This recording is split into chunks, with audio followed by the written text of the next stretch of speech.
rules of baseball.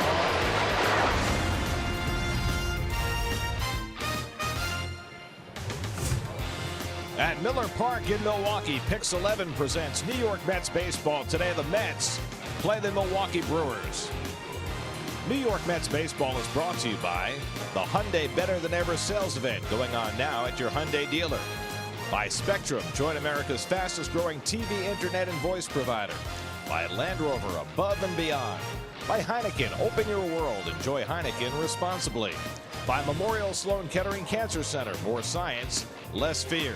And by Nissan, take on the unexpected with Nissan's available Intelligent Safety Shield technologies. Well, every day there are moms who bring their kids to the ballpark, but today is Mother's Day. This is a day for the kids to bring mom to the ballpark and celebrate her special day and everything that make moms the important people in our lives that they are, even posing with sausages. And a pleasant good afternoon and a happy Mother's Day, everybody. Gary Cohen, Keith Hernandez with you from Milwaukee as the Mets close out their 3-game series against the Brewers. You know, when the Mets left spring training, they thought they were going to have a staff of 5 aces, that they'd throw a dominant starting pitcher to the mound every day. Well, 2 of those aces are hurt. The other 3 have not performed up to expectations. And the bottom line is that the Mets to date have the worst starting pitching in Major League Baseball, a stunning development. It certainly is. And, you know, it started with Steven Matz in spring training, going on the DL first, and Lugo.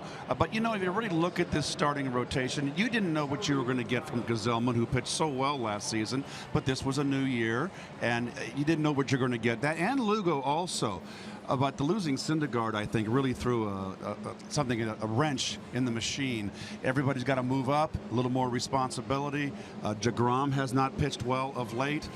They're averaging 5.4 innings per start so far, and it has affected the bullpen. And Jacob DeGrom gets the ball today, and you mentioned he hasn't been pitching that great. He's been striking a lot of people out, but he's also been walking a bunch. Well, his first 3 starts, excuse me, Gary, he walked 4 people. His last 4 starts, he's walked 15. I mean, he's never been like that. He's been a control pitcher, a control power pitcher. He needs to get back in the groove, get on top a little more, and the Mets really need a big start from him today. Speaking of disappointing starting pitchers, Willie Peralta, who had a rough year last year for the Brewers, off to a rough start this year. Well, his 3 years away from winning 17 games. Big, strong guy, throws hard, power pitcher, hasn't lived up to that 17 games since. His problem has always been walks, and this year he's given up 7 home runs. Mets have lost 3 straight. They try and get a victory in Milwaukee before they head off to Arizona. It's the Mets and Brewers on Mother's Day. All the action coming your way on Pix 11.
and my mom juggling 4 kids and me being the youngest of 4, I was always kind of the tag along, and whether it was taking all 4 of us to sporting events or helping us get our homework done, I'll never forget how great she was with all of us and helping us grow as men and women.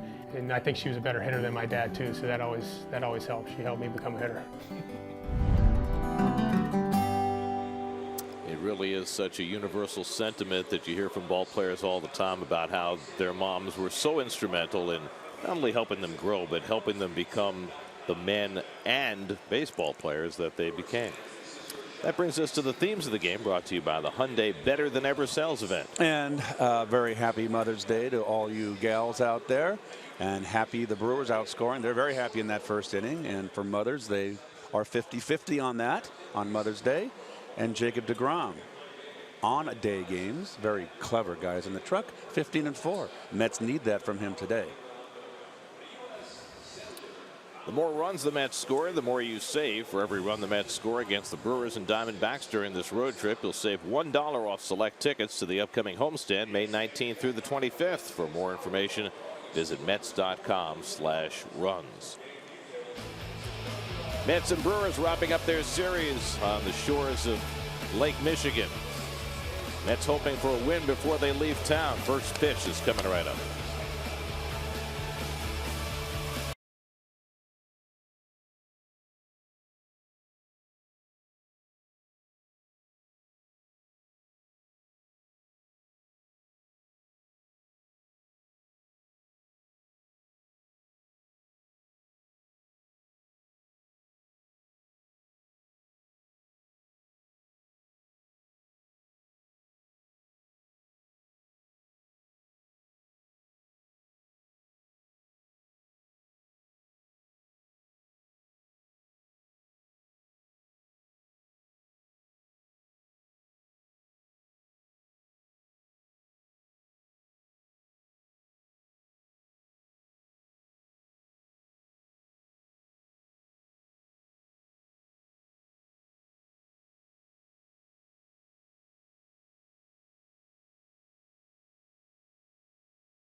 Places. Jay Bruce getting a day off. He has struggled against Willie Peralta in the past, so Michael Conforto hits third for the first time this year. Jose Reyes playing shortstop as Drupal Cabrera's left thumb got re-aggravated swinging the bat last night, so he's going to sit today. He is available to pinch hit. Reyes goes to shortstop as the Mets square off against the big right-hander Willie Peralta. Well, Peralta has a high ERA, as you see there, a 4-2 winning record. That's largely to do with this lineup behind him. Leads the National League in home runs. They score a lot of runs. You see the walks are too high, and he's given up 7 home runs in those 35 2/3. That's trouble. And we'll take a look at the Brewer defense, brought to you by Nissan. Nick Franklin, normally an infielder, plays a little bit of outfield. He's out there in left field in this day game. And Orlando Arcia at shortstop. It's the same starting infield the first 2 games. Well, actually, Arcia's second start in a row. And Manny Pena makes a appearance here, and that's a catching duo that pretty much a split in games. So Pena behind the plate today. Jed Bandy caught the first 2 games of the series. The roof is closed at Miller Park today. It's a sunny day outside, but it's just 55 degrees. They opened the roof when they played a day game on Thursday against the Red Sox. It was about 60 at game time, and a lot of the fans in the shade complained that it was a little too chilly. So at 55 today, they seal it up, and we'll play baseball indoors on a Mother's Day afternoon. Jose Reyes set to lead things off. Reyes had a unique experience last night. His first ever inning in center field. Didn't get a chance out there, but at least he got the perspective of watching from 300 plus feet away. Then he moved to shortstop late in the game when Cabrera's thumb acted up. Reyes hitless in his last 9 at bats, is averaging 180 for the year. Peralta's first pitch. Reyes bluffs the bunt, takes ball 1, and we're underway. Reyes, TJ Rivera, and Michael Conforto for the Mets in the opening inning against a Brewer team that has been doing a lot of scoring, and the Mets are going to have to score themselves if they want to have a chance to pull out a game in this series. They have faced Peralta quite a bit, 6 starts, and Peralta's done well, 4-2, 3.53 against the Mets. Reyes 2 for 6 against this beefy right-hander. And the curveball in for a strike, and it's 1-2.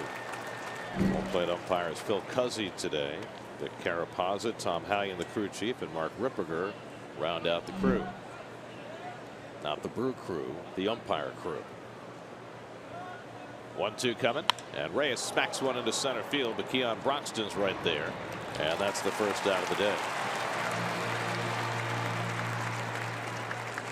You know how last night you were talking about how when you get numbers put next to your name when you're a rookie, as far as your height and weight are concerned, they stay that way for a long time? Willie Peralta's listed at 6'1", 262. Now, do you think that those numbers are up to date, or do you think maybe he's added a couple of lbs? I think he's got a little bit of a little boiler working right there, Gary. Maybe a couple extra pounds on there. TJ Rivera hitting second in the order, takes outside. Well, as Keith mentioned, Peralta had a sparkling year in 2014. He went 17-11 that year, 3.53 ERA. Good breaking ball to get even on Rivera 1-1. But since then, he's 16-23 with a 4.86 ERA. Last year, he was the Brewers' opening day starter, and by June, he wound up being sent to the minor leagues. That's how quickly he fell. 2-1 to Rivera. And this year has been no better. He got knocked out in the 5th inning in his last start by the Red Sox, gave up 4 runs and 5 hits over 4 1/3. And he's lugging around a 5.3 ERA starting the day. 2-1 to TJ, and he lays off the slider, and it's 3-1. Michael Conforto waiting on deck.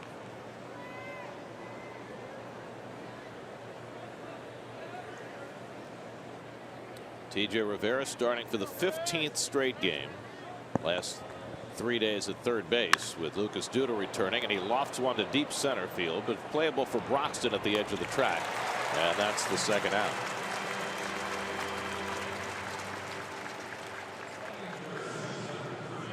So 2 hitters, 2 fly ball outs to center, and now Michael Conforto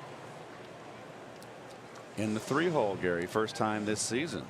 And we all know he's had the bulk on the leadoff role. Out of 18 games he's led off. He's hit in the 5th hole, the 6th hole, and the 7th hole. So this is a new one for him, back in the 3 spot, where I think eventually he's going to sit and belong. For now, I have to think it's just for one day because Jay Bruce has the day off.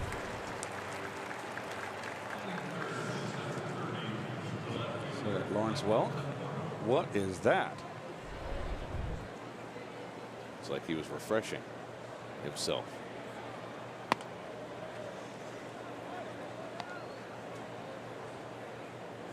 The Mets with this, I don't know what the color looks chartreuse on my monitor. It almost looks like the Boston Red Sox, doesn't it, Gary? It's a dark pink for Mother's Day, and every club in the majors is wearing pink trim. They did it yesterday too, I know. At times it's hard to tell one team from another. Yes.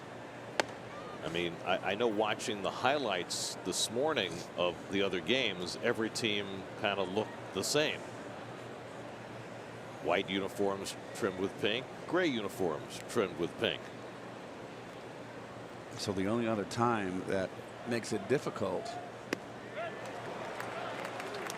is on Jackie Robinson Day, when there's no names on the back of the uniforms and everybody's 42. That makes it difficult for you. That's a whole different saga. See, I throw that all in your lap. I don't even get involved in that. It's very kind of you to share the burden.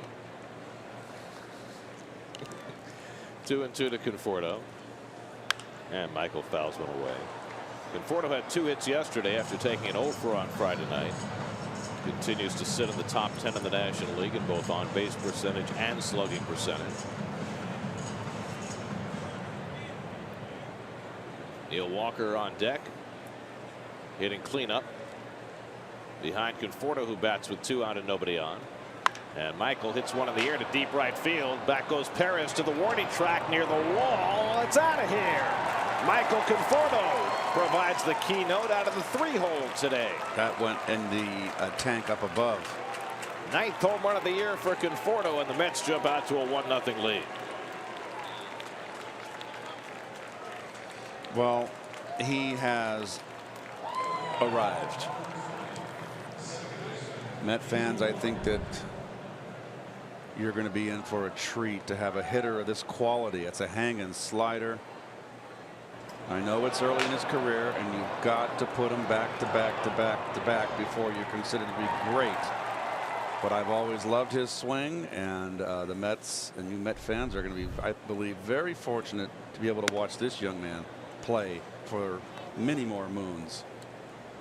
Well, Conforto has been having a great time in the first inning, batting leadoff, and here a first inning home run, hitting 3rd in the order.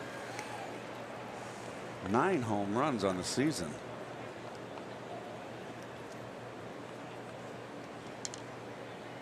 First run of the game brought to you by Dunkin' Donuts. America runs on Dunkin'.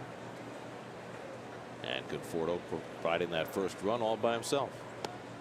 Good off-speed pitch by Peralta to get ahead on Walker, 1-2. Neil's had a terrific series here, homering in each of the first 2 games. 5 hits and 8 at-bats in the series so far.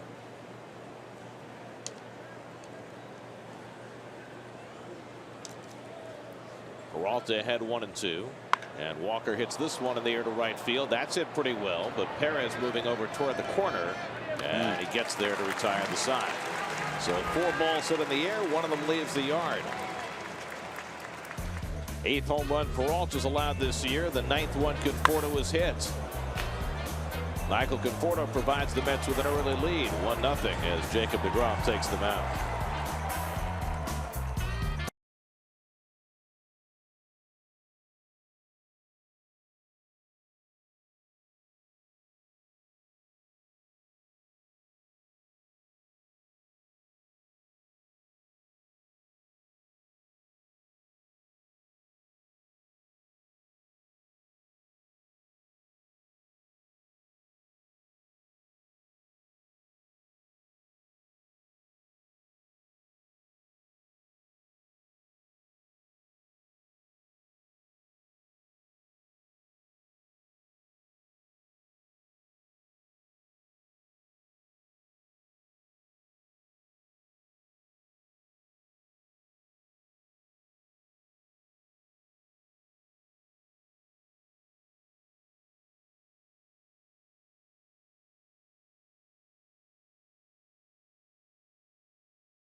Brought to you by Land Rover. First start of the series for Manny Pena. He hits 5th, and for Nick Franklin, he bats 6th.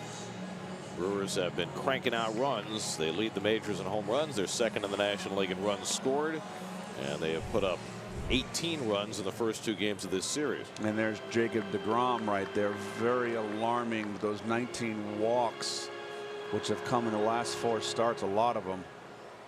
But the strikeouts are just off the charts. 4 times in the last 5 starts he's struck out 10 or more. Jonathan Villar leads off for the Brewers, and the switch hitting second baseman takes a fastball inside for ball 1. Well, DeGrom's got to step it up today.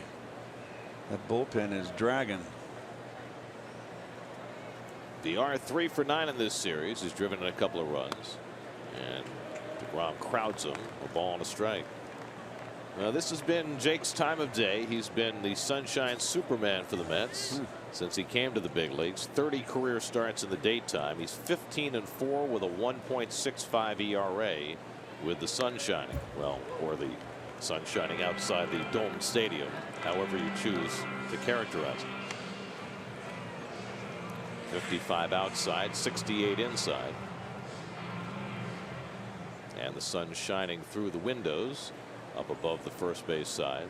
They've got the outfield windows closed now. They had them open earlier. Fastball taken inside, 2-2 to VR. Oh. Eric Thames on deck, and then Hernan Perez for the Brewers in the opening inning. After DeGrom was staked to a 1-run lead on Conforto's home run. 2-2 coming, and he got him looking. All fastballs from DeGrom to get VR for the first down. Well, take a quick look at the defense, brought to you by your Honda dealers. Lagares gets the start in center field. Curtis switches over to right. And Jose gets the start at short today. Cabrera with that thumb is able to pinch hit today. And Rene is back in the lineup. Eric Thames, the batter. Mets have held him in check so far. 0 for 6 in the series with 3 walks. I'm sorry, Gary, go ahead. My fault. No, go ahead, Keith. I just see so far, the last start, as you recall, DeGrom was up a lot with his pitches. He has started out really hitting the knees like the old DeGrom. So I think that's something they really focused on in his side session in between starts. You can go now. You can finish your thought. I had nothing that was more important than what you had to say, Keith. I never do. Thames lines one, and it's past Rivera and into right field. TJ playing in the wishbone part of the triangle. Unable to come up with a line drive, and Thames has his first hit in the series.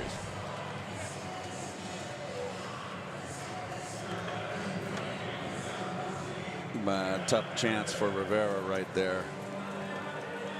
Got under his glove. And Thames is a low ball hitter. You can see that natural low ball swing. And now TJ back to third base with the right-hand hitter Hernan Perez coming up. Perez started the first 2 games in left field, playing right field today. He's played 6 different positions for the Brewers this year. 4 for 9 in this series.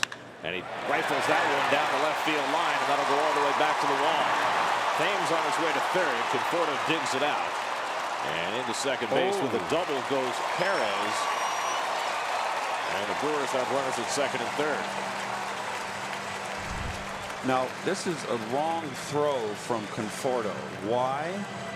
It's an automatic stand-up double. I think it surprised Ed Cedar, the third base coach. He's expecting the throw to come into the shortstop in short left field. No chance to get the runner. It's a stand-up double. Well, there's nobody covering at second base. That's exactly. So that's just, you got to hit that cutoff man in short left field. I think in Conforto's defense, what he saw was that Cedar had already stopped Thames at third base, and that's why he threw to second. But still, he had no shot. You know, all your infielders are over in left field. Walker shifts over. You know, Duda did the right thing by backing up second base. Here's Travis Shaw, and he takes a curveball for a strike.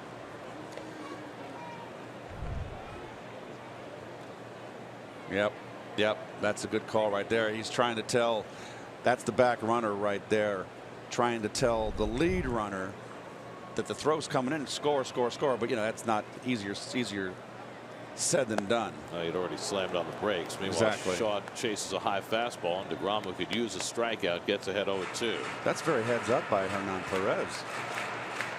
Shaw had a big day yesterday. Hit a 3-run homer to cap the 8-run 5th inning for the Brewers. Drove in 4 runs in that game. He has 30 RBIs for the year, tied for 5th in the National League. And he hits a ground ball that'll get the run in. Walker on the back end throws out Shaw. Thames comes in to score to tie the game at 1. And Shaw has his 31st RBI of the season. Well, you love those first inning infield plays back early in the game. They're going to run around third base. Boy, if you strike out or pop up or hit one back to the pitcher, you're mad at yourself. Now Manny Pena appearing for the first time in the series. Well-traveled 29-year-old catcher. It's with his 5th different organization. Off to a good hitting start. Pena hitting at .313, which is why Craig Counsell has him in the 5 spot in the batting order. Perez at 3rd and 2 out. And Pena pops one foul. That'll come back out of play. Pena came to the Brewers from the Tigers when they traded Francisco Rodriguez to Detroit a couple of winters ago. Had a cup of coffee with the Brewers last year. Played a little bit for the Royals a few years back. But off to his best offensive start.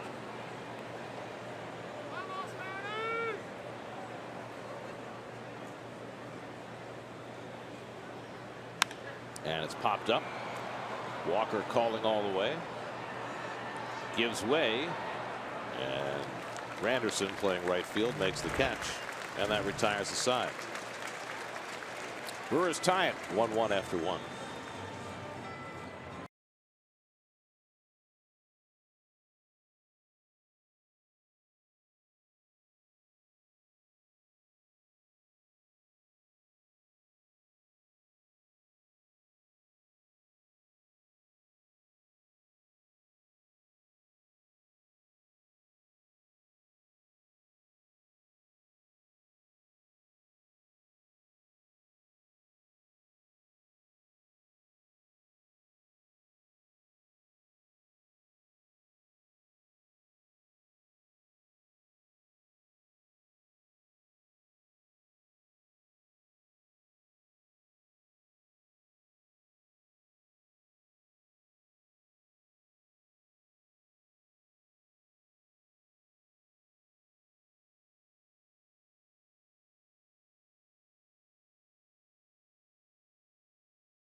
Customizable experience with the MLB.com at Bat app. Get New York Mets home screen icons and app features, as well as game day, live game video highlights, radio broadcasts, statcast, news, and more. Download MLB.com at Bat today. Jacob DeGrom staked to a quick lead. Gives the run right back. Lucas Duda leads off the 2nd for New York. Lucas's 3rd game since coming off the disabled list. 1 for 5 in the series. Got hit in the knee, his right knee yesterday by a pitched ball. Didn't seem to have much impact. It came in the 4th inning. Got on base 3 times last night. That hit batsman and a couple of walks. Duda, Granderson, and Rene Rivera for the Mets in the 2nd.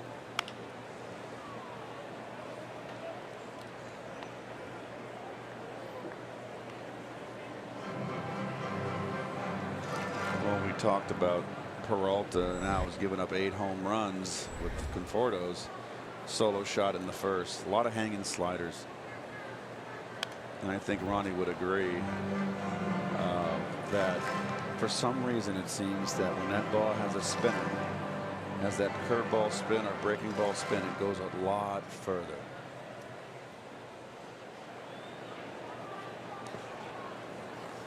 Do you think it's that, or that it's sitting on a tee, Gary? That's what I was going to say. That it's just kind of it's usually sitting there. up and it's out over the middle, and guys can get a full extension. And the key to hitting a breaking ball is not to get over anxious and go out and get it. Let it break into your bat. Be patient and hit it right up at the plate, and that bat will whiplash. Then you can get in your El Dorado. Only one infielder playing on the left side, and Duda hits it right at Shaw and throws him out for the 1st down.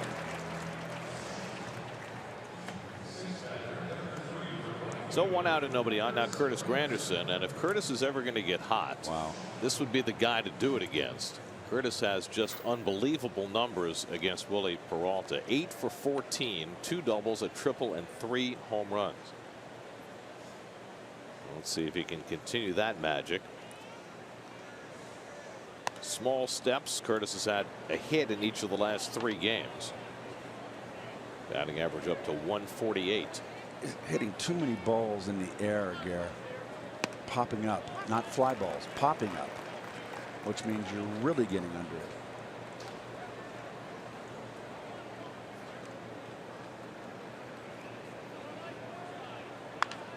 And he rolls over the breaking ball, grounds it out to VR, and that's the 2nd out. So I would ask you, if that's the case, if he's getting under the ball consistently, is that a mechanical issue or is that a bat speed issue? It's nothing to do with bat speed. Curtis is a kind of a hitter that is very disjointed, not fluid. It's a swing I wouldn't teach, but it works for Curtis. He's had a marvelous career. By disjointed, I mean he's not a rhythmic hitter. He's up there like a corkscrew, and he's tight. You know, I can't figure him out. He's one of these hitters, Gary, and I've had a chance to watch him for more than a few years now. And how he does it with the way his swing, I don't know how he does it, but he does it. But when you're an older player and what's working for you is working less well, do you have to make adjustments to that to try and compensate? I think maybe you do. You lose a little of that reflex. That fastball gets by you that didn't before. You know, maybe that outside corner is a little further away because of that little bit of reflex you lost. So maybe you become a little more of a, you start looking, guessing a little bit for pitches. It would be area for me. I never like to look for a breaking ball. I always wanted to look fastball and adjust, but I would look area a lot. Rene Rivera at the plate in one of the best hot streaks of his career. And he takes that pitch just off the plate. Peralta thought he had strike 3, but Phil Cuzzy said no. And it's 3-2. You got to be careful with Cuzzy. He's got a short fuse. Well, he already followed Jonathan VR toward the dugout after VR argued a 3rd strike in the bottom of the 1st. He's a little hot-tempered.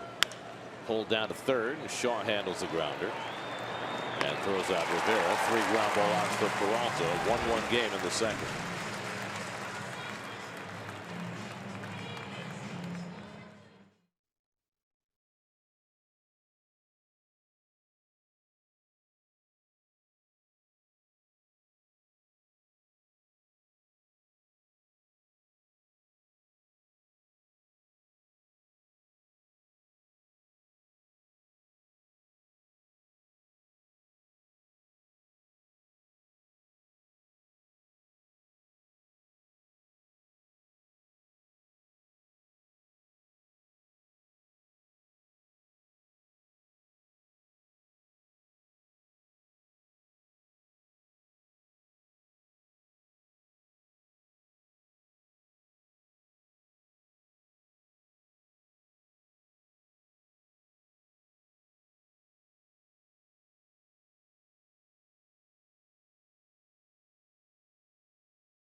The Yankees go on the road and won't be back until Memorial Day. May the 30th, doubleheader against the Minnesota Twins. First game at 1. Here's the payoff pitch. It's a hit. There it goes.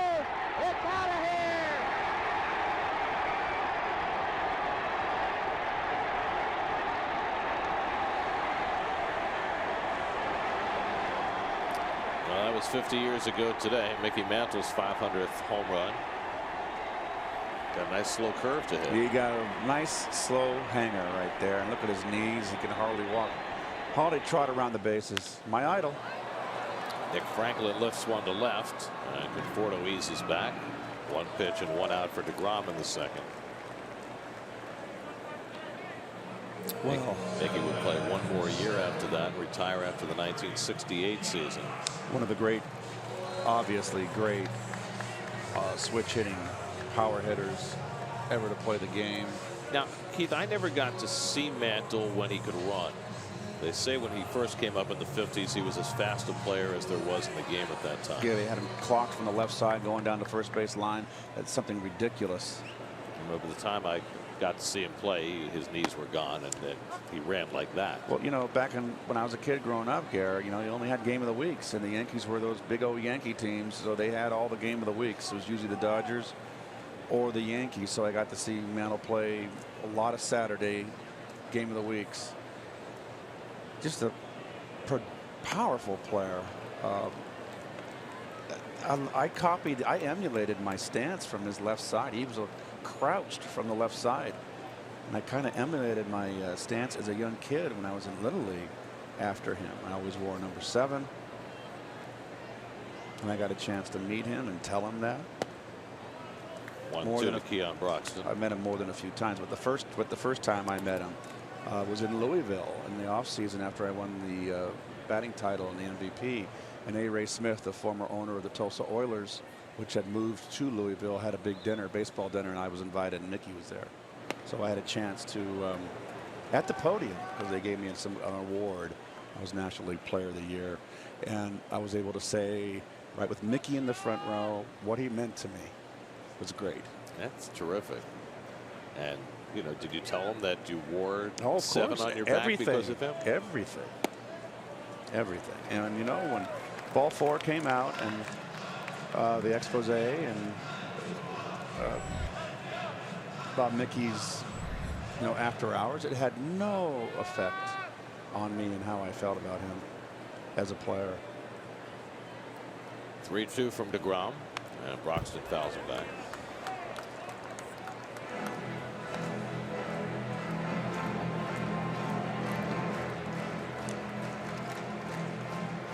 Well, the debate always raged in New York when they both played there about Mantle and Mays. And Well, Duke Snyder was in the conversation. Duke but was its third, number 3. But Mantle and Mays, you know, were the 2 greatest players of their generation. Yep. And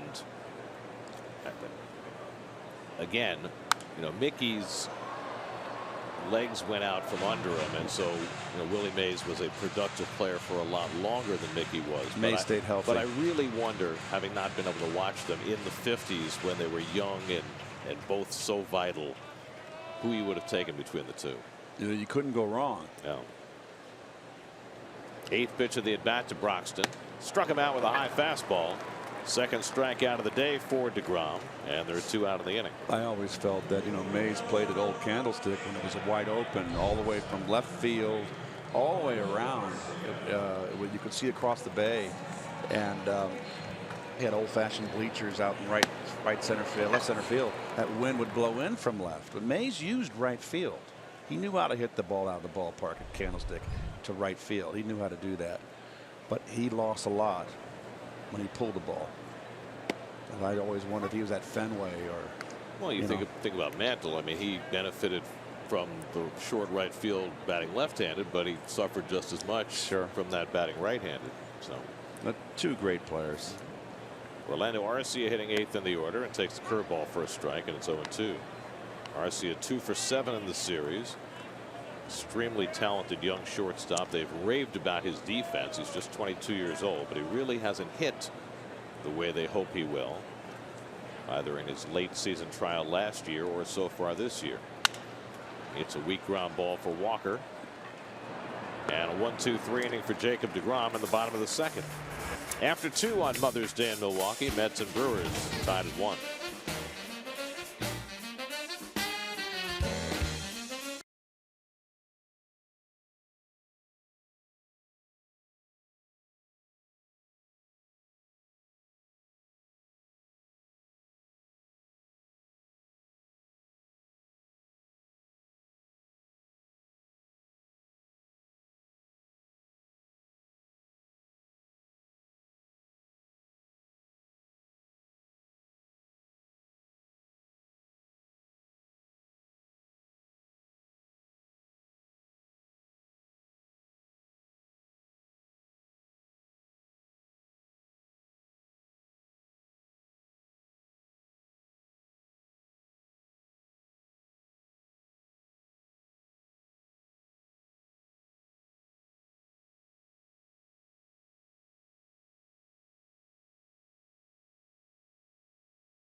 the world to me. You know, she raised my brother and I for the first, majority of our youth by herself, single mom, raising two rambunctious boys. We never did without. We were both pretty athletic, so we always had everything that we needed equipment-wise. I grew pretty fast, so I'd tear through some shoes. So I'm just really thankful that, I've had her, my entire life. I feel pretty grateful to be blessed with such a great mom. Very nice. That's really nice. Terry Blevins talking about his mom. Dear old mom. Juan Lagares leading off in the third inning. Juan getting the start today with Jay Bruce taking the day off. Gary, you're very close with your mother. I am. Mom. I've met your mother more than a few times. Happy Mother's Day. Well, let me just say that I tried to call my mom before the game, and she must have been getting many Mother's Day phone calls because I couldn't get through. Busy or well, no answer? Here's the thing. My mom's 85. She has call waiting, but she doesn't know she has call waiting. Okay, I get you. She's excused, particularly on this day. Today she's excused.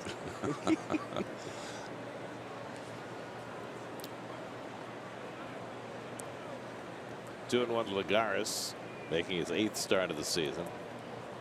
And fouls went off. Juan's had one at bat in this series, and he drilled a double in last night's game. Jose Reyes on deck, and then T.J. Rivera in the third.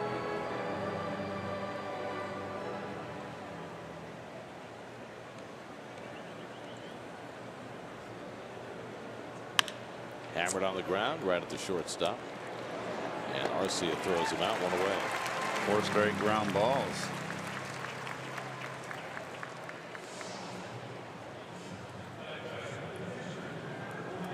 So Peralta set down 5 in a row, 1 out in the third. And now Jacob DeGrom, who has had a hit in 3 straight games. Lifetime 191 hitter, which is not bad for a pitcher. He can swing the bat. You can't take him for granted up there. And he hits one right past the pitcher and into center field on cue. That'll get him off the interstate, Gary. It's a 4-game hitting streak now for DeGrom, his 5th hit of the season. Likes that low ball. He's got a nice swing. I should add that for the season now, Jake is hitting .313. 5 for 16. Bob Gibson was one of the best hitting pitchers I ever saw. He had a natural swing and a powerful, so he had a power swing. I mean, Bob, when he swung, looked like a hitter. Reyes chasing that pitch in the dirt, and it's 0-1. Around the majors presented by the Lincoln Motor Company. Well, Bryce Harper yesterday signed a contract for next year for $21 million and celebrated with a walk-off home run. And then he hit another home run his first time up today. Well, I'm beginning. He's. Reyes lifts one along the line, a long run for Franklin, and he gets there for the second out. Harper is one of those players that looks like he's always in a bad mood when he's playing. The expression on his face, but he's a hard-nosed player, comes to the park every day and plays hard. And I think that, Jim Cott told me a long time ago, former teammate of mine in '82. I'm sure a lot of you New Yorkers know who he is.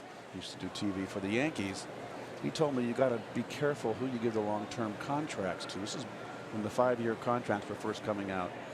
Harper is a guy I feel you don't have to worry. He's always going to try to live up to his contract. Well, once he becomes a free agent, somebody's going to have to give him a long-term contract. Well, that's for sure. And he's going to be negotiating from $21 million. How about that? Well, the sky's the limit for Harper and eventually Mike Trout when he gets to free agency. Geez, if I played today, when I was going to retire, I could have a 100-foot yacht. I can have a home in the Bahamas. Or number one on the wish list, I would like to have a nice boat, nice big boat. I love the ocean. I would love to sail the ocean.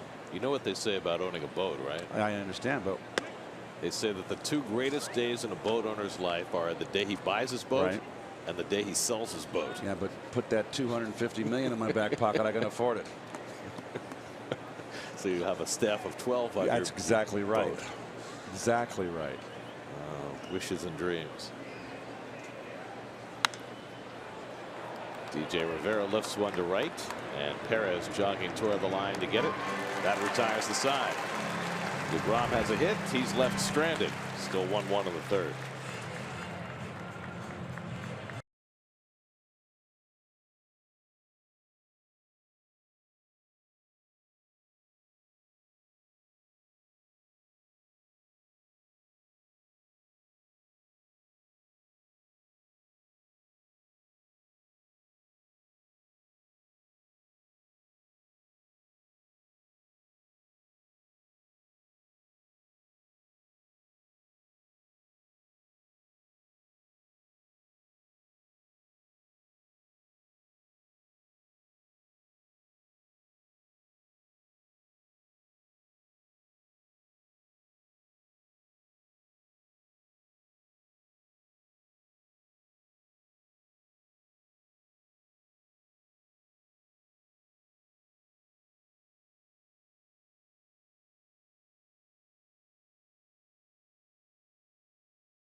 New York Mets baseball is brought to you by Pitney Bowes, the craftsman of commerce.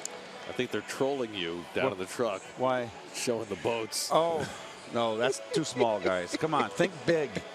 We're talking 100-foot Trumpy. I'm not sure that there are 100-foot yachts docked in Milwaukee, but we'll have to check it out when we get to a wouldn't that be neat, though? Different port. To go through the Great Lakes, go out through all through the Great Lakes, go out to St. Lawrence, out into the ocean. That would be sweet. It all sounds fantastic, Captain. Be sweet. You could just see me like Thurston Howell with my blue blazer. Call you Captain Fantastic. Without the brown dirt Cowboys. Bottom of the third, the pitcher Willie Peralta will lead off against DeGrom. Peralta's got 3 hits and 11 at bats, so he's hitting .273. Lifetime, though, just a 101 hitter with 1 home run. And goes after the first pitch and fouls it away. Is that what you had in mind? That's a crew of 2. They're making me talk. Hey, you can have fun in a canoe. Let's not get snotty here. Just don't swamp it. 0-2 to Peralta. I could see you with the captain's hat on the blazer. No, I have a friend in the Sag Harbor who owns the American Hotel. Ted, he has I think a 75-foot or 80-foot Trumpy, and it would just be great fun. I've been on that boat more than a few times. Sleeps how many?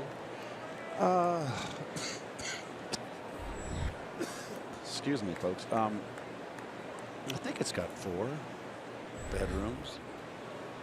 I've never been overnight on that boat. I've had lunch on that boat. It's fun. It's very relaxing. Got someone else. Got a captain, a co-captain.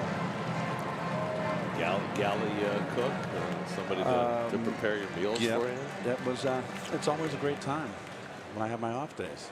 So people wonder why I enjoy my off days. That's one of the reasons. That's why you come back so refreshed. Yeah. Peralta strikes out on the curveball, and DeGrom has his 3rd strikeout of the day. And Jake set down 6 in a row now after giving up a 1st inning run. There's a lot on DeGrom's shoulders here today. Yes. We've talked a lot about the Mets starting pitching and how much it has struggled. Dead last in the National League in starting pitching ERA. And of the guys left standing right now, DeGrom has certainly been the best. And here he is with the Mets in the midst of a 3-game losing streak and in danger of getting swept in Milwaukee with Arizona on the horizon. And a lot of glumness surrounding this franchise right now with their best starter and their best reliever and their best hitter all on the shelf. This becomes a very important outing for him, and I wonder from his standpoint whether he approaches it any differently, knowing how taxed the Mets bullpen has been and how badly he needs to get deep into this game. Well, it's like in reverse, Gary, from a hitter standpoint. A team that's struggling offensively and you're the big bat in the lineup, you can't hit an 8-run home run. You got to,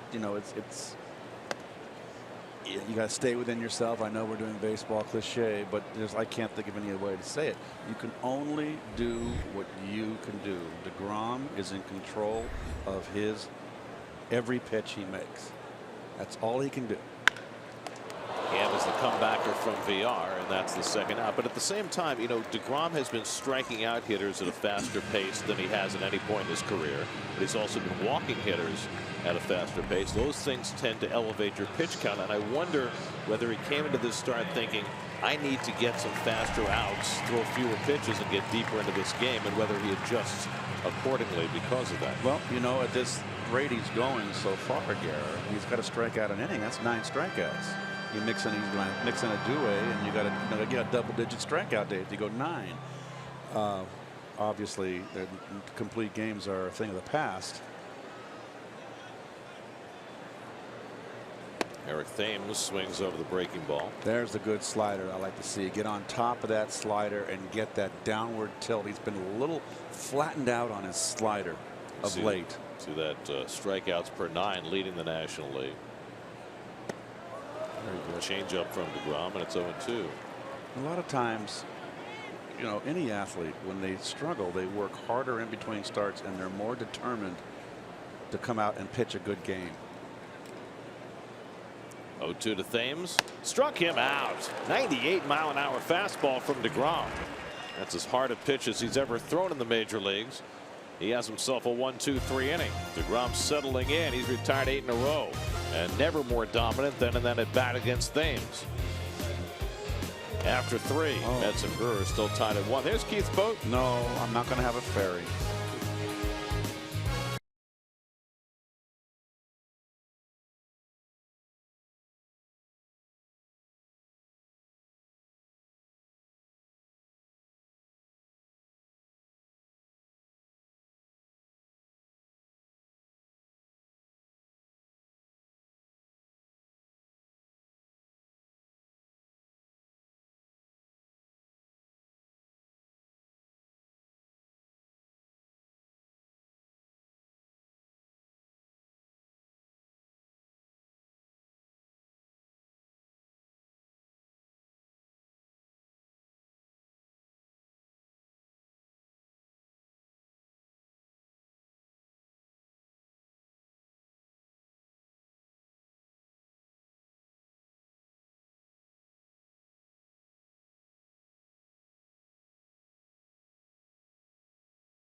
Fios. Visit getfios.com. Both these pitchers throwing hard.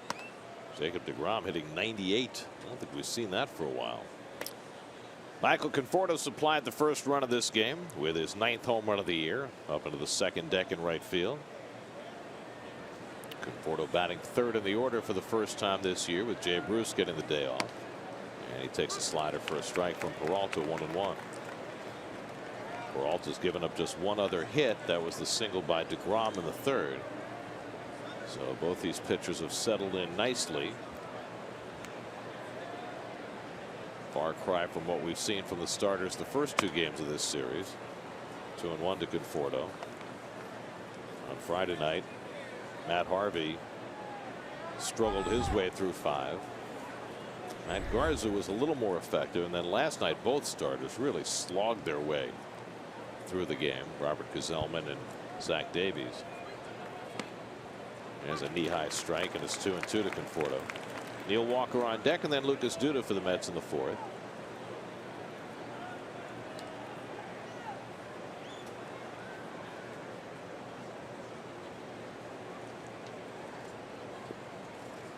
Two, up and in. The lefties have given Peralta particular problems, not just this year, but the last 3 years. Lefties have hit 300 or better against him. Only pitcher in the majors who's had that happen to him these last 3 years. He's a hard thrower. That's inside, ball 4, so Conforto's on for the 2nd straight time. First walk given up by Peralta. Here's the Mets upcoming schedule. Go to pix11.com/team travel for great deals on Mets away games from cheapoair.com. We're in Phoenix tomorrow night for the opener of a 3-game series. 3 with the Diamondbacks, then back home to play Mike Trout and the Angels over the weekend. So we got 3 in the booth against the Angels, huh? Just for the Friday night game. You'll be solo on Sunday. Fox has the Saturday game, which means you don't have to work that game either. I'll be too cold for the yacht then. Neil Walker takes a curveball for a strike. Walker flying to right his first time up. Mets have the leadoff man on for the first time today. And Walker taking a look down at Glenn Sherlock. Not likely anything's brewing here with Conforto at first.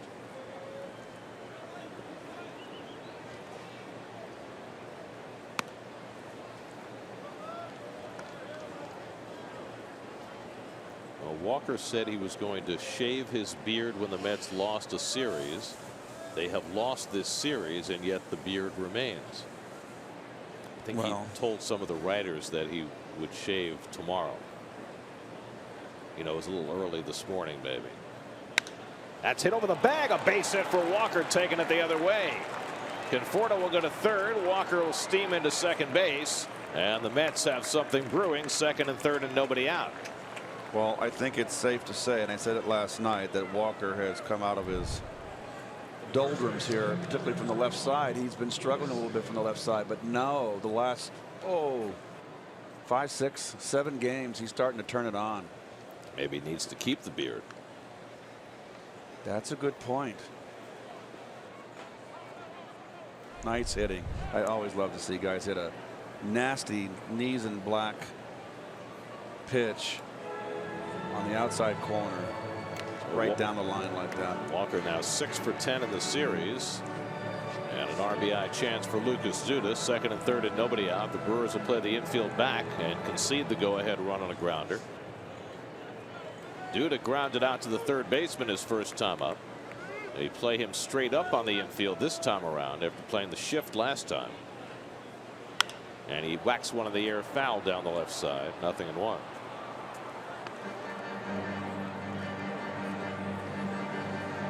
Interesting that they would play the shift the first at bat, but play him straight up the second at bat.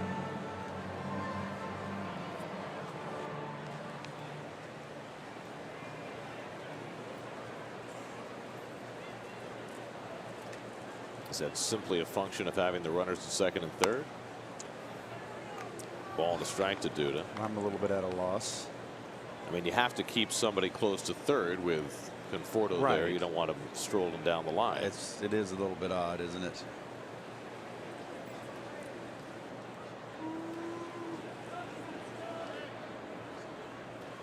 Here's the 1-1. And Duda bounces that one foul. And now Peralta, who could really use a strikeout ahead of the count 1-2. You know, Duda hit his first at bat. Hit it was a 5-3 in your scorecard, but the third baseman was Shaw was playing over where Arcia is right now. Right. And I don't think if you've got charts and you're going to play someone, if he does it one time, you're playing percentages. One swing to the opposite field is not going to change your program. You wouldn't think so. That's looped to the second baseman and grabbed by VR for the first out. So VR playing back in the perfect spot to pick off that humpback liner. One away. And now Curtis Granderson. Curtis grounded out to the second baseman his first time up. And they're going to play Curtis straight up on the infield as well. And keep the middle infielders back with one out in second and third. So the same deal with Granderson as with Duda. Interesting that Thames is playing in a little bit. He's like in nowhere's land. Base hit gets through there. It's 2 runs.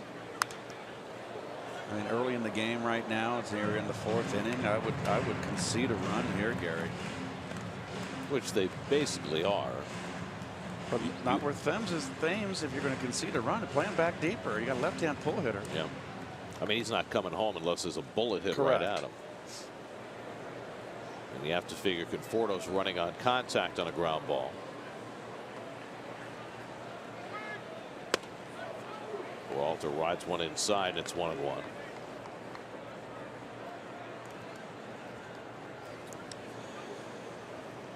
we showed the numbers the first time Curtis came to bat. He has owned Willie Peralta.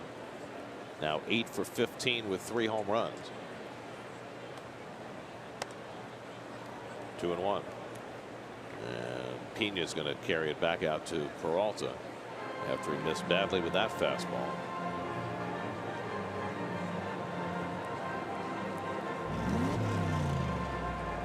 Pick it up.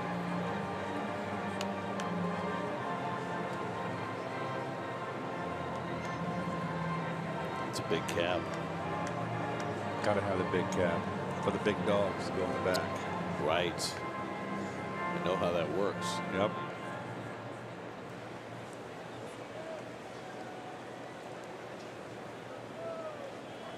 Conforto at third, Walker at second with 1 out.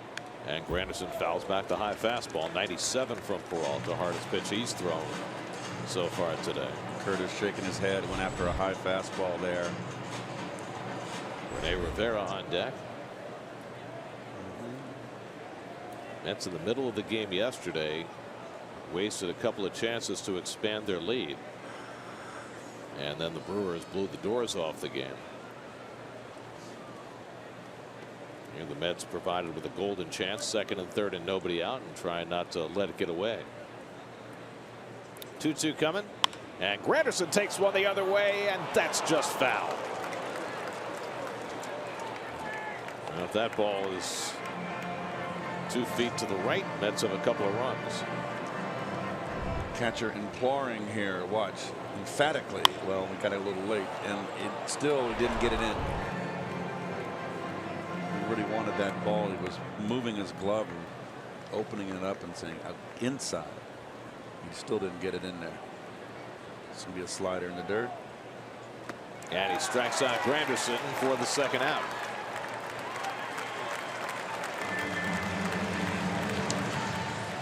First strikeout of the day for Peralta. And there are 2 out in the inning.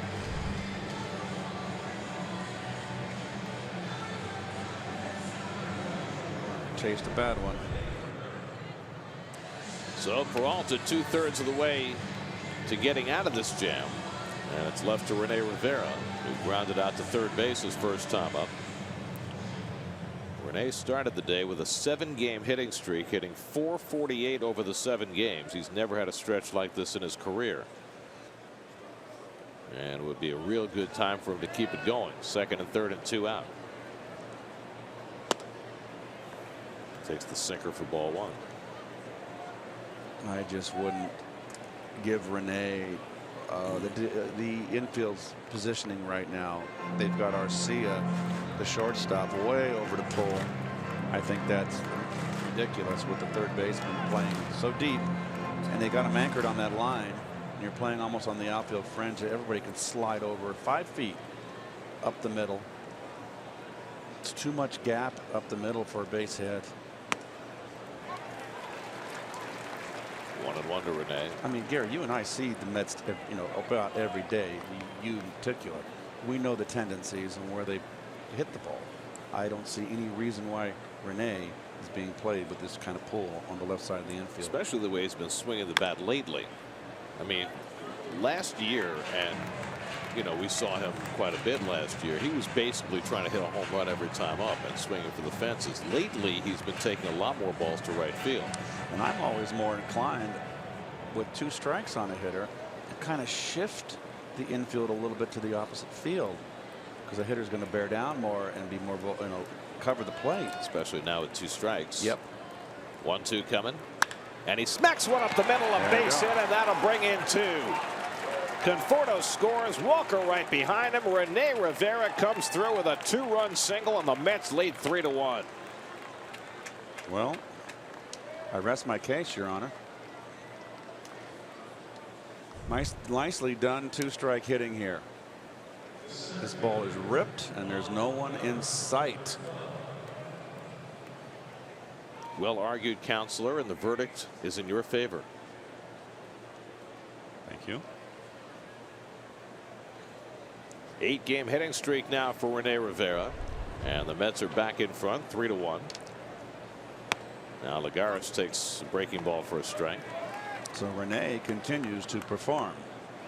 It just seems as though he's changed his entire approach, really looking to put the ball in play, not trying to hit the ball out of the ballpark as much, and it's paying off for him. Lagares goes fishing, and it's 0-2.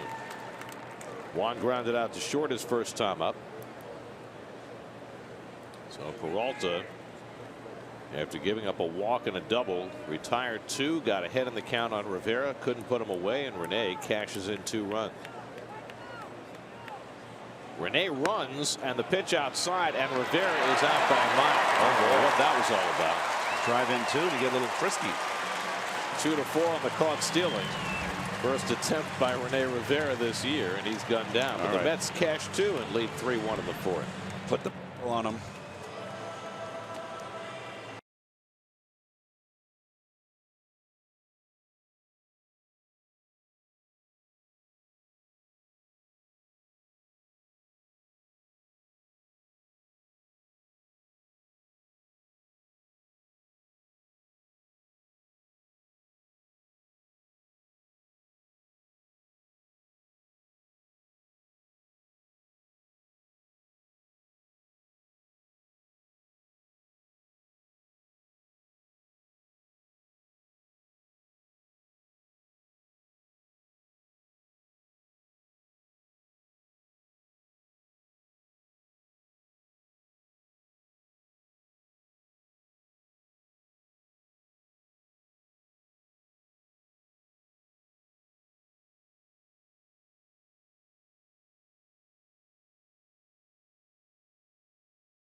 A league of their own certainly brought a lot of attention to the All-American Girls Professional Baseball League, which had an outpost here in Milwaukee. The Milwaukee Chicks played 1 year in that league, and they've got an exhibit here at Miller Park honoring the women who played in the AAGPBL. Very nice. There's the Milwaukee Chicks portrait. That was a enjoyable movie. Oh, it's great. I really enjoyed that movie. I mean, the cast was fantastic. The script was great. Yep. It was wonderful. Really was a wonderful film. And remember, Keith, there's no crying in baseball. So when Tom Hanks said that, I about fell off my seat. He just nailed that line. I was just all the impatience. There's no crying. I had to laugh. Hernan Perez leads off the home fourth. Jacob DeGrom staked to a 2-run lead. Perez had a double to left his first time up, and he'll build the Milwaukee run in the first. DeGrom has really settled in since then, retired 8 in a row, and he has unleashed his fastball. That last fastball he threw in the third innings to Eric Thames, 98 miles an hour, which is top end for Jake. It's just hard to believe. Here we are in the middle of May, and Jacob's only got 2 wins. Reyes waiting for the ground ball and gets Perez by a stride, 1 away. Good hustle down the line from Perez, and that was a close play. You know, we've gotten to watch Hernan Perez last year, this year. This is a good player. I think so. He's a big guy too. He's not a. The generations here are just. They're all over 6 feet, big, strong kids. Started out in Detroit, could play everywhere, has good instincts, plays hard. And right now, he's the number 3 hitter for these Brewers with Ryan Braun out of the lineup. Here's Travis Shaw, and he takes a strike. Shaw grounded out to drive in the Brewers' run in the first, and Milwaukee has not had a base runner since. 9 straight retired by DeGrom. Doing exactly what the Mets need him to do and keeping his pitch count down in the process, which is part of the deal today. Didn't get the high strike call from Phil Cuzzy, and it's 1-1.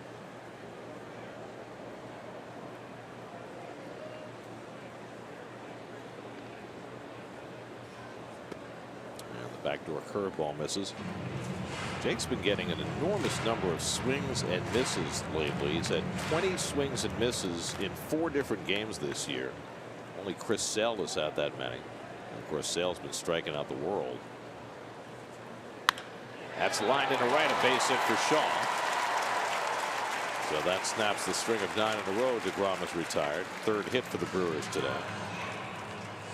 Shaw's had a really good series. A big, strong kid. He got a bit of a long swing. I believe that was a changeup. Not sure. I wouldn't throw Shaw anything off speed. So 1 out and 1 on. Now the catcher, Manny Pena. We just got confirmation from the truck. It was indeed a changeup. It is a changeup, and he's got a long swing, Shaw. That's why I'd say when you have a long swing, you're gonna. It's called. Ronnie calls it a slider swing, a secondary swing. You can hit the off-speed pitches. You're doing him a favor. If you got good gas, you pound his paddle in.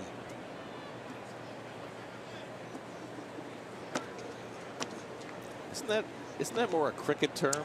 When you have the wider bat that you might think of as a paddle. Pound his paddle in. Pena flat out to right his first time up. Grounded over the bag, just foul. 0-2.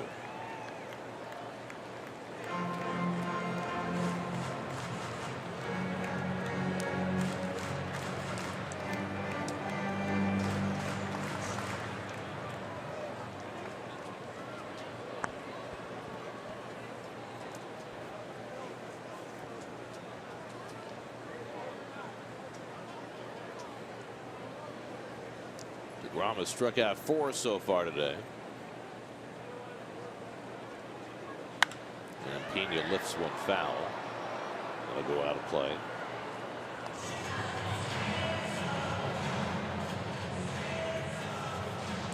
Been a pretty even split in the playing time for the Brewers between Pena and Jet Bandy. Bandy has started 20 games, Pena 18. Of course, the Brewers had a stalwart behind the plate at Jonathan Lucroy. Traded him to Texas, got a boatload of talent in return. And that's going to pay off for them in future years. Off the corner, and it's 1-2. Their best prospect, Lewis Brinson, a center fielder, came in that deal from the Rangers. And there was some thought that the Brewers might call Brinson up when Braun went on the DL, but they're going to keep him in the minor leagues for now. But he's supposed to be a 5-tool type talent. 1-2 coming. And Pena strikes out. Good changeup by DeGrom for his 5th strikeout. DeGrom, this is the sharpest he's been in a while. He is determined. There's the circle change. Look at the sink. That's outstanding. So 2 out. Shaw still at first. And now Nick Franklin. Franklin playing left field today. Flied out to left his first time up.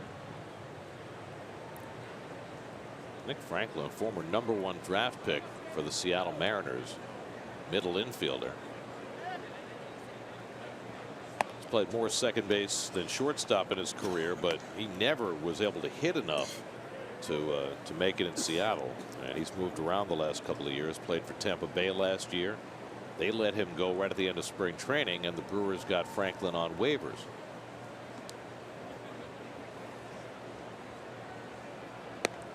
Oh, good breaker. Is sharp on his breaking ball today. He's got out of that first inning. He's got it together. He's getting that good down break on slider.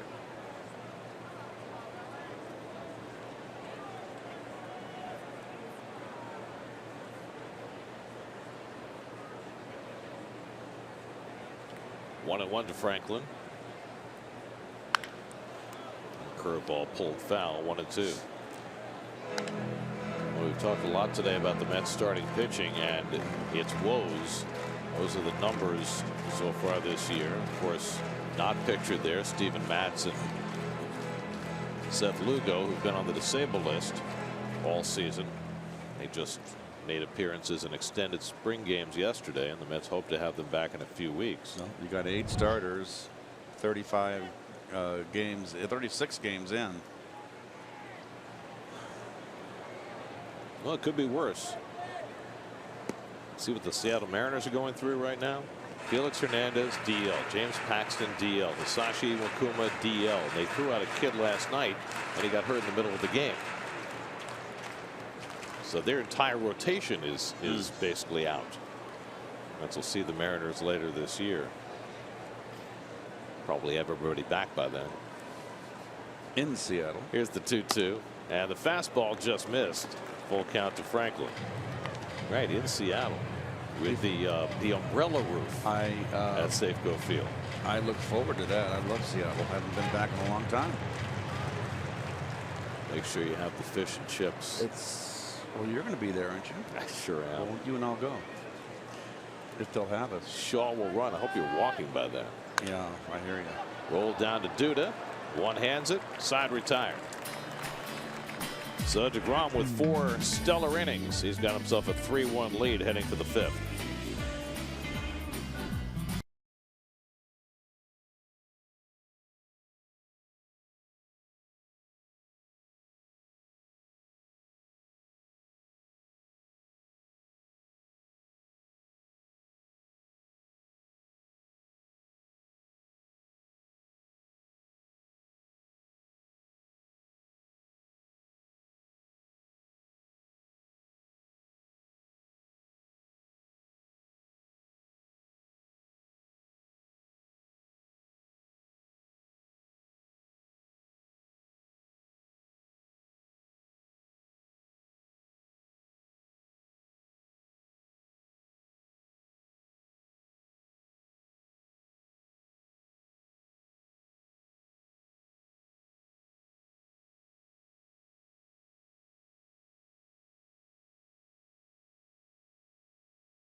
feminine phenoms play in the All-American Girls Baseball League, which keeps the turnstiles clicking in the Loop's 8 Midwest cities: South Bend, Fort Wayne, Peoria, Rockford, Kenosha, Grand Rapids, and Kalamazoo. Look close, folks. This is not softball, but real Major League type baseball, and managed by former Major League stars such as Jimmy Fox. Real life Jimmy Dugan. And that's right? the real life Jimmy Fox. Well, but I'm saying that's who the character, the Tom Hanks character, was based on. Right. Jimmy Fox, the great slugger who came back to manage in the All-American Girls Professional Baseball League. Juan Lagares leading off for the Mets in the 5th inning. Mets with a 3-1 lead. Lagares grounded out against Willie Peralta his first time up. And it's popped up. First baseman Thames into foul ground. 1 out. Well, Keith and I are both very sad to hear of the passing of Steve Palermo. Steve was a wonderful umpire whose career was cut short when he was disabled. He was in 1991, he came to the aid of a robbery victim and he was shot in the back, and it ended his umpiring career, but he was a great presence around the game, a really wonderful guy, great storyteller, and real inspirational figure in the game. And baseball will miss Steve Palermo greatly. Absolutely. And I was in AAA. I'm fairly sure my memory sometimes plays tricks on me, but Steve was in the American Association when I was 19, 20 years old. In AAA baseball, so I knew Steve from a very long time ago. Always a very cheerful guy. Did some broadcasting along the way. I mean, he was a great presence in the game, and even after his umpiring career was unfortunately cut short in heroic fashion. Great stop by Thames. Will Peralta get there? No. DeGrom beats it out. Peralta was slow getting there, and then Thames didn't lead him very well, and DeGrom winds up at first base. Well, you called it right, Gare. Not a good feed by Thames. It looks to me like Thames is all offense. And let's see Peralta off the mound. He broke. He's just a big truck horse. That's all. He's not really shaking a leg over there, is he? He wasn't going very fast, considering how quickly DeGrom can get down the line. They're going to call an error on Thames. Really? Wow. Okay. That's a rough error call, considering how difficult the initial stop was. They're supposed to separate the stop from the throw, but because he fielded it so far from the bag, it made it, not a routine play by any means. And it looked like DeGrom was going to beat the throw. Here's the play again. That's not an easy play, especially with a big guy like Peralta going. Now, it wasn't a good throw, but I think I would have been inclined to give DeGrom a hit. What do you think? I would have scored it a base hit. I guess they figured DeGrom already has his hit for the day.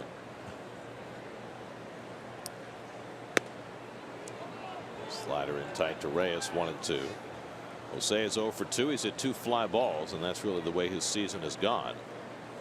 Getting under a lot of balls. Now 0 for his last 11.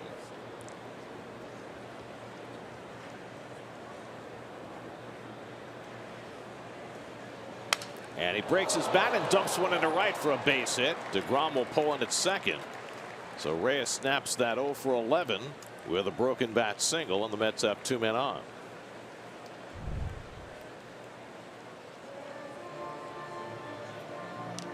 Fastball not in enough. Look at that bat just shattered.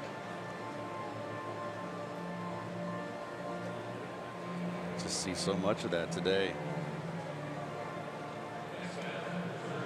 So 2 aboard, and TJ Rivera coming up. TJ's 0 for 2. Has hit 2 fly balls. That's regained the lead with 2 runs in the 4th on Rene Rivera's 2-out RBI hit. TJ Rivera trying to cash in with DeGrom at second and Reyes at first. And you know what, Keith? This is about as much speed as the Mets can put on the bases. You know, we're not a fast team. We noticed coming in how much faster Milwaukee is. But how many times do you say that with a pitcher running the bases? I understand. Well, the only other guy in that category would be Lagares in terms of his ability to motor.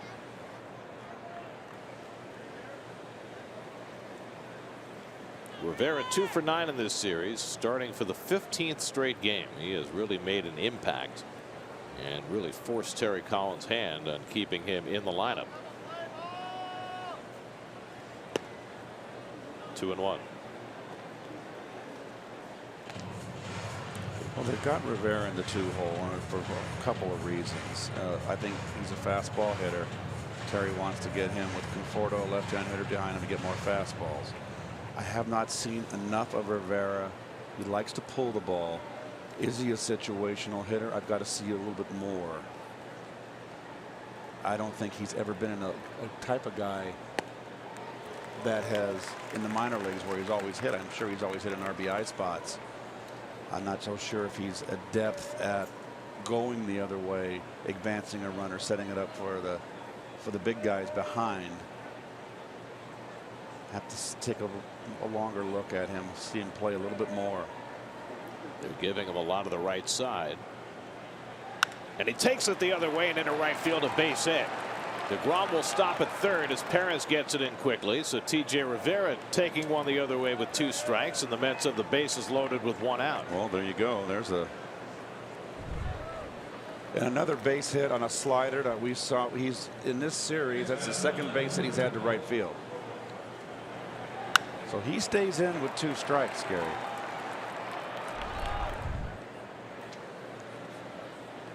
So now the base is loaded and Conforto at the plate. Michael hit a home run in the first inning, his 9th of the year, walked and scored in the 4th inning. And a chance to do some major damage here. DeGrom at third, Reyes at second, T.J. Rivera at first. And the way the Brewers have run pickoff plays at second base, Reyes better watch out because RC is playing right behind him. Bruce and Conforto have both been picked off second base already in this series. And the Brewers have done it 7 times this year. Picked a runner off second. And a fastball away to Conforto, ball 1. So it's clearly something that they value and work on. Well, the right man's up at the plate right now. And break this game wide open.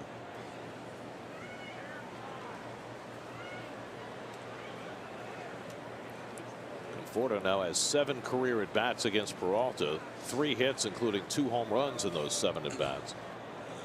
And Peralta a little indecisive here, and the Brewers are going to get the bullpen going. Jan Marinez begins to throw.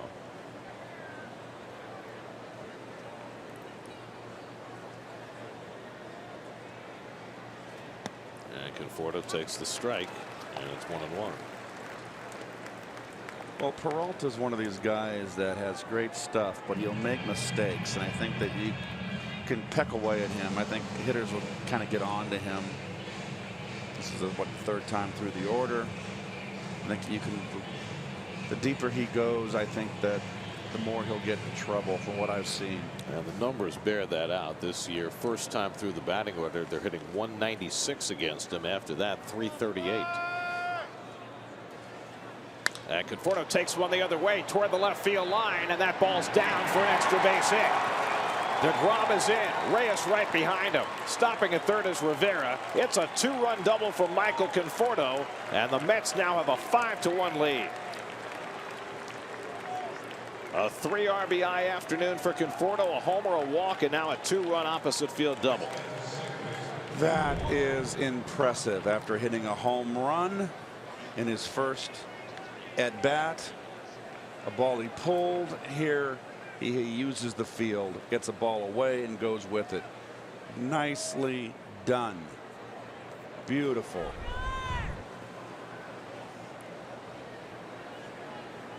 So DeGrom, who reached on an error, making the trip around the bases. And Greg Counsell's coming out, and that's going to be all for Willie Peralta. Counsell's going to make a double switch. So Peralta done after 4 1/3 for his second consecutive start. Michael Conforto doing a good piece of the damage. A homer, a double, and 3 RBIs. Call to the bullpen brought to you by Memorial Sloan Kettering Cancer Center. More science, less fear. 5-1 Mets in the 5th. We'll be right back.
Ninth, and the new pitcher Yan Marinez will hit in the 6th spot.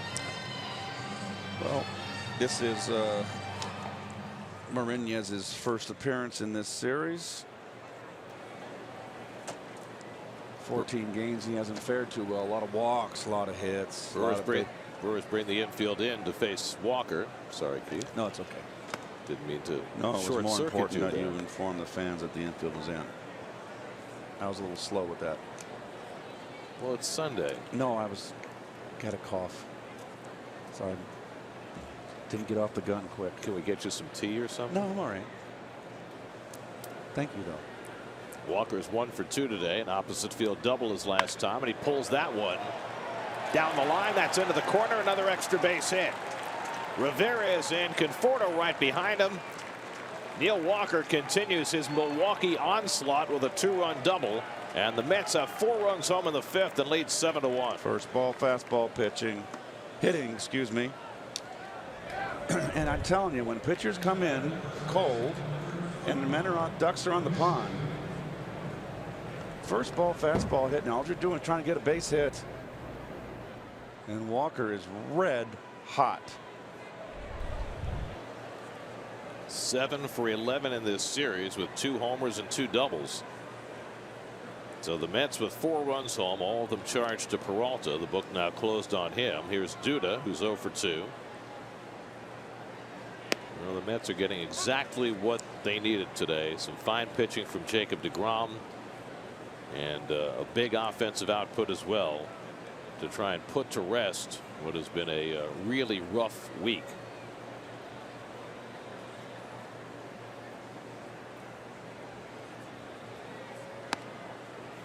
Marinez gets the slider in for a strike. It's 0-2. So the final line on Peralta, 4 1/3 innings, 7 hits, 7 runs, 6 earned, a walk, a strikeout, a home run.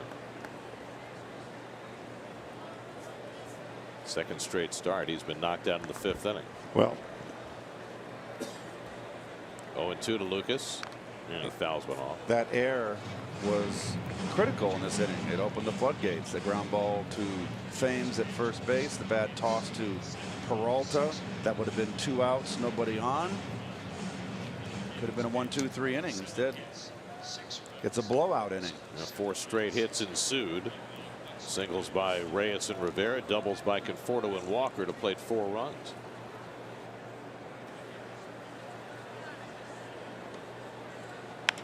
Duda loops one toward shallow center. That's going to fall for a base hit.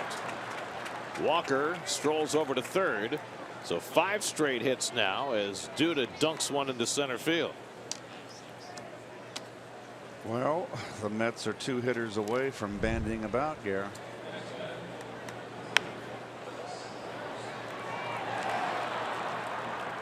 Walker had to play a little defensive there, even though the big lead. Soft liner. Wasn't quite sure if that was going to get into the outfield. So now runners at the corners, still only 1 out. And now Granderson, who's 0 for 2. Curtis has grounded out and struck out today. So Marinez has come on and given up 2 straight hits after Peralta exited.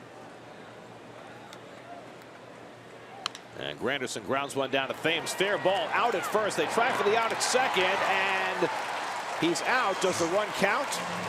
No indication from the umpires. Phil Cuzzy, I don't think, had any idea what was going on. Walker slowed down, which is his fault. He should have run hard through home plate. Cuzzy falling asleep. And there's absolutely no indication from the umpires whether the run counts or not. And they say no run. I don't think he had any clue that there was a play there. He got help. It's a timing play. It's based on when the tag is made at second versus when the guy crosses the plate. Agreed. And I think they got the call right, but Cuzzy was completely unaware. And that's on Walker because he's slowed down, Keith. He's got to run hard through home plate there in that situation. Yep, that is for sure. And also Cuzzy got help from the first base umpire. So it's a 3-3-6 double play. And they're going to Terry may challenge the call. The inning's going to be over either way. The only question is whether the run counts. It's all about the timing, the tag versus when Walker touches the plate. Yeah, Walker's got a bust.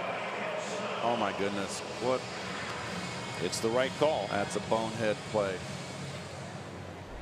But the Mets do score 4 runs in that 5th inning. 2 of them on a double by Walker. And they lead 7-1 halfway through.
Take Jacob DeGrom to a 6-run lead. I wonder, on a play like that we just saw, we saw the home plate umpire have no awareness of having to make a call. Right. I wonder if Neil Walker knew the rule on that play and that he needed to bust coming home in order to beat the play at second base. I mean, the play is in front of him. He clearly is running home, and you can see the first baseman go for the tag. So either the first baseman, you can make a double play here, Gary, by the first baseman can tag the bag and throw home. But you look at Walker watching the play rather than busting through through the plate. So it appears to me he was not aware. Popped up. DeGrom has the best chance for it, and he'll make the catch himself. Nobody impedes the pitcher from catching a pop-up. That's nice to see. 1 out. Well, he's an athlete. Here's the play again. Now, Walker's looking at the first baseman. He sees the ball. Now he lets up. I mean, you got to run, man. The only other thing that can happen there is that Duda can slam on the brakes and get in a rundown. Yeah, but that's a lot to ask. But Luca's back's to the plate. Yeah. But you got to look over your shoulder too to see where the ball is.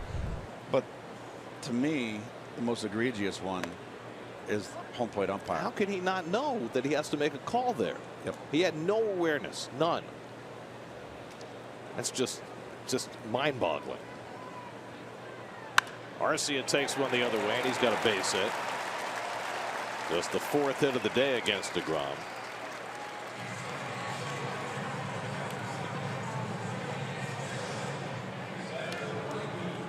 So Arcia is aboard with 1 out, and now Domingo Santana will come up for the first time.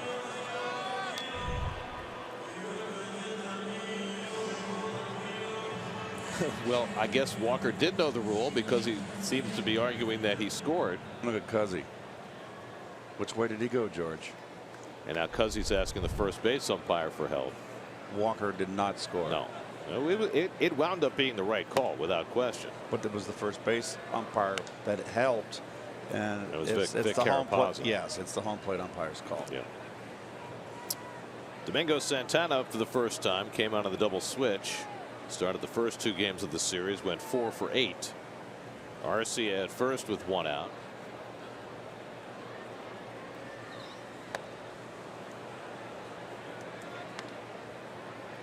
Let me ask you another question.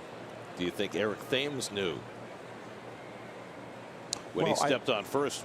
Should he have thought about throwing home to get the double play to make sure the run didn't score? Well, Thames is not a prolific fielder, but he was certainly aware that there's a little. Santana dumps one in front of Granderson for a base hit. So back-to-back 1-out hits for the Brewers. Sorry, what were you about to say, Keith? He had the presence. I mean, he knew he had to turn the 2 to throw to second. Now that's a thinking. Thinking on your feet right there. As a first baseman, if you had a similar play to make like that, and you knew that a run might score before a tag play at second, would you think about throwing home on that play, or would you? You could throw home, Gary, or you can do the traditional double play because the ball you were in, throw to second, get the routine double play. That takes it out of play. Right. If you're able to turn it. I would have done the routine. You would have thrown to second. Yeah, because the ball was hit to him pretty quickly. Right. Okay. If it's hit slow, I would have gone home. So now first and second and 1 out. And here's Jonathan VR, who's 0 for 2. And if you're completely confused about what we're talking about, if you're relatively new to the game, once the first baseman steps on first base and there's no force, then it becomes a timing play because the runner Duda then is entitled, if he wants to go back to first base. Correct.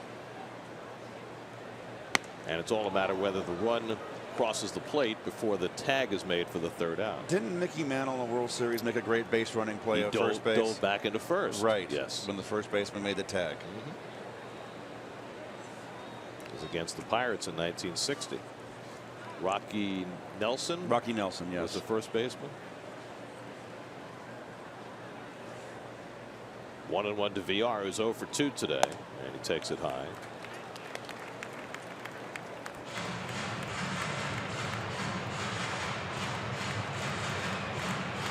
Third time around the batting order now for DeGrom, who has struck out 5 and not walked a batter today. That's a nice change for DeGrom, who's been struggling with walks of late. And he misses low and away with the changeup, and now it's 3-1 to VR. He needs to get out of this inning. There's a lot of game left. It's only the 3rd 3-ball count of the afternoon for DeGrom. And with a 6-run lead, needs to come right after VR. VR's got pop. He hit 19 home runs last year. 4 so far this year. And the curveball in for a strike, 3-2.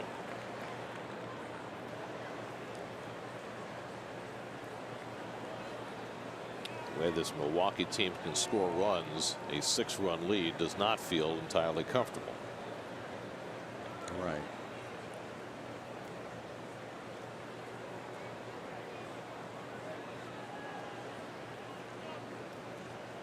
Arcia at second, Santana at first with 1 out.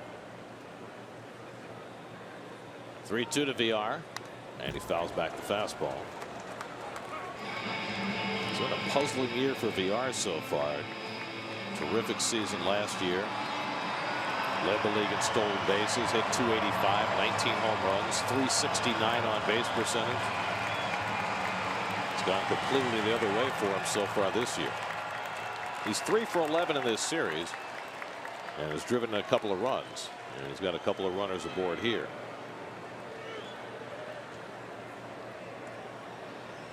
Seventh pitch of the at bat coming from DeGrom. And he shoots that one foul. VR is starting to swing the bat a little bit better.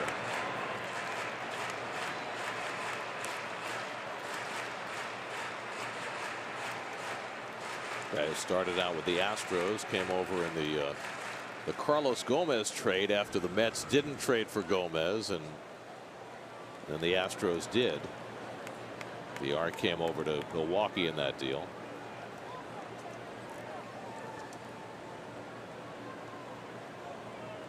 Again, the 3-2, and it's inside. Ball 4. Now the bases are loaded with Eric Thames coming up. Well, that's the last thing DeGrom wanted to do. His first walk of the afternoon, and it puts him in tight quarters with the powerful Thames coming up. And Dan Worthen will pay him a visit.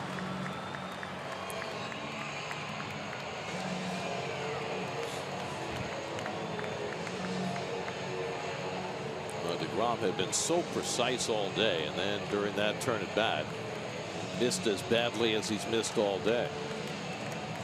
So now it's Thames, who's 1 for 2, singled in the first and scored a run, struck out in the third.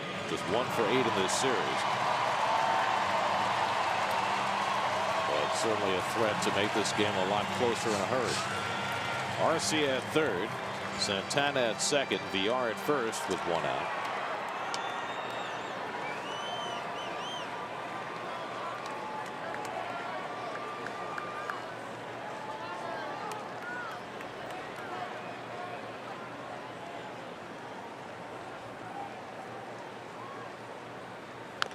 Thames bounces it foul on the slider, 0-1.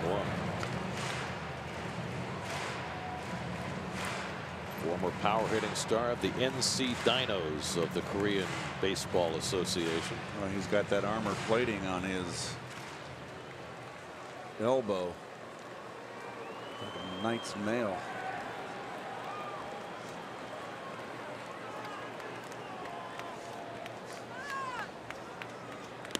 Good changeup by DeGrom, and he gets ahead on Thames. 0-2.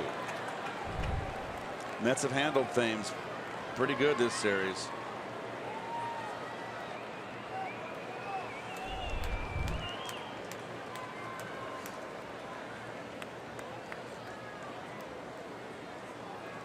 DeGrom has struck out 5 today. Make it 6 as he blows one by Eric Thames. 2 men down.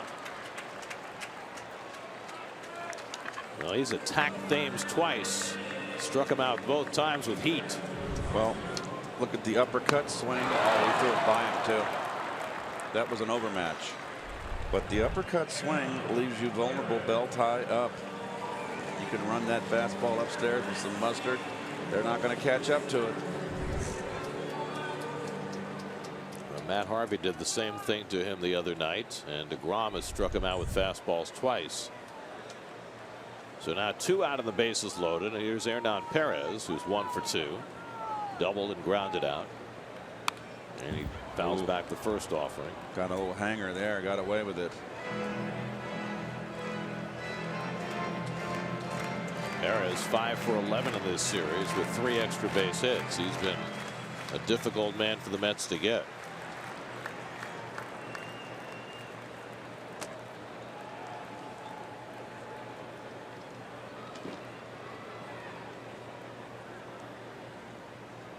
And a good slider by DeGrom that time to get ahead 0-2. This is what you like to see from all your pitchers, but all the good ones.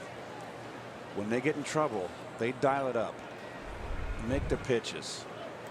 DeGrom has always shown that quality. Well, after he walked VR to load the bases, he's thrown 5 straight strikes. Struck out Thames on 3 pitches. Now ahead on Perez 0-2. Bases loaded, 2 out. And Perez keeps himself alive. DeGrom trying to keep that slider off the plate to Perez. See if he pops him in. After that, he was kind of leaning over the plate. He's got to pitch to waste. He's 0-2. We've seen in this series the ability Perez has to hit the ball to right field. Hit a home run out that way. Had a double last night in the right field corner.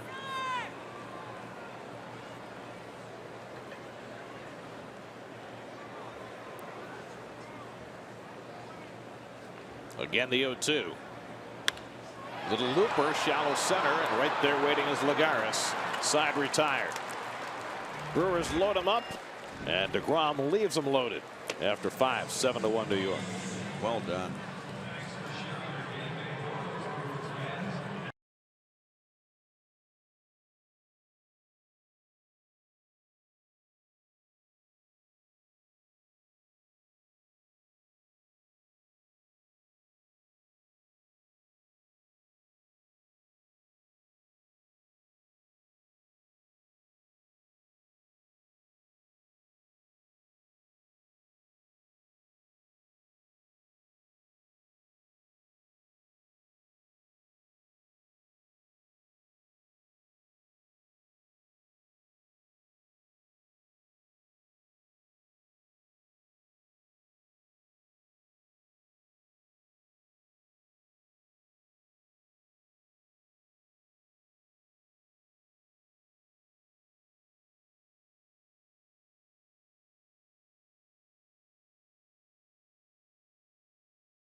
Let's check in with Steve Gelb. Steve? Well, Gary, we've been talking a lot about Mother's Day and the players talking about their moms, but it's interesting to note that as Asdrubal Cabrera, when you talk to him about his biggest baseball influences, he actually names his mother as his biggest baseball influence, not some great Venezuelan baseball player, and that's because his mom played softball, really encouraged him to play baseball, and when he was young, his mother was his t-ball coach, and as Cabrera remembers it, as Renee gets out of the way of that one, but as Cabrera remembers it, when he was really young, he was scared to go out and play baseball, and he was scared to go out into the field. He would cry sometimes, so his mother would actually go out at shortstop and stand behind him and make sure that he was okay so that he could get through the baseball games until he eventually got a little bit older. Not the only guy whose mother was his best baseball influence. Yoenis Cespedes had the same experience. His mom was a great softball player and taught him the game.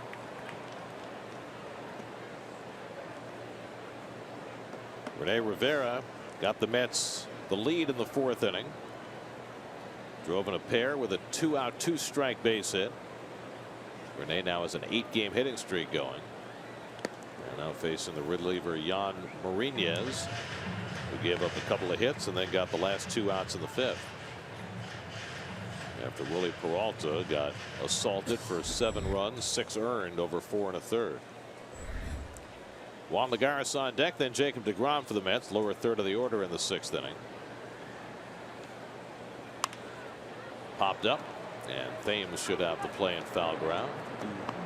1 out.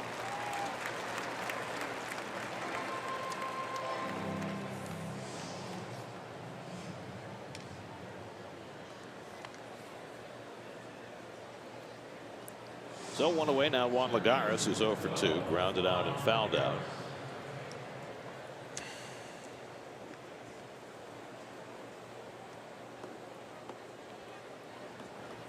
Well, the Marlins finally won a game today. Boy. They have really been struggling. 5 in a row. 14 of 17 they had lost before today. They called up Justin Nicolino to make a start today, and he gave them 6 solid innings, and they beat the Braves 3-1. Washington up 3-1 against the Phillies in the 8th inning. Cardinals on top of the Cubbies 4-0. Cubbies are struggling. 500 team.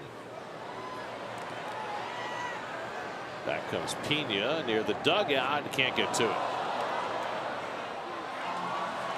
That boy was trying to get away with his stool, get out of his way. Bad but boys did a poor they job. were a little slow. You need a scolding.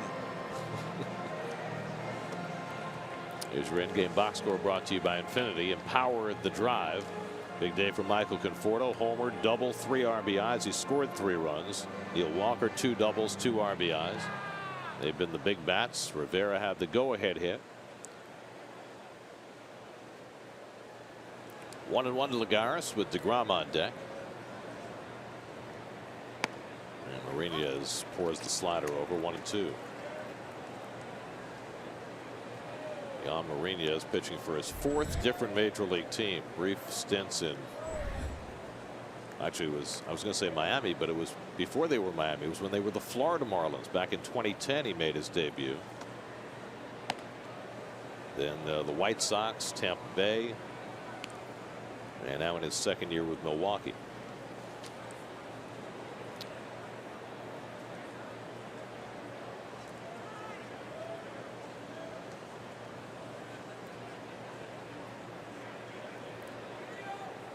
Two coming to Lagares. And he hits one on the ground, and a great diving stop by Thames, who gets the glove to the bag ahead of Lagares.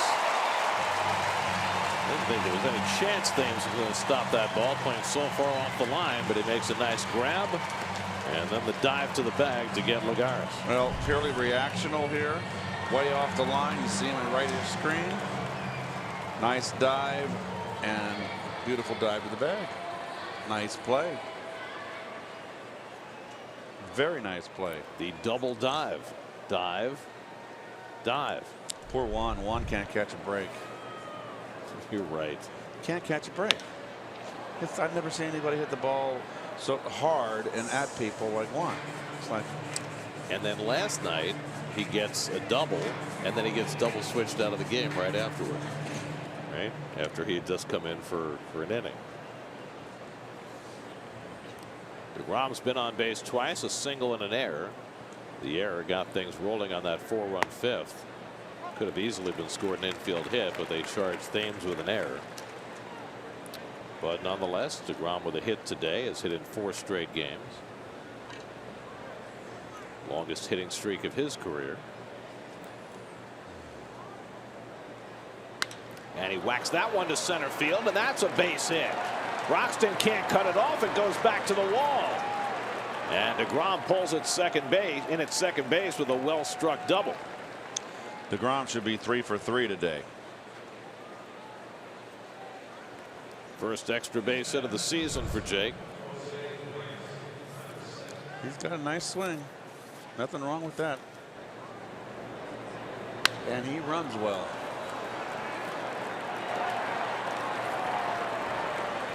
His 5th career double for the former college shortstop.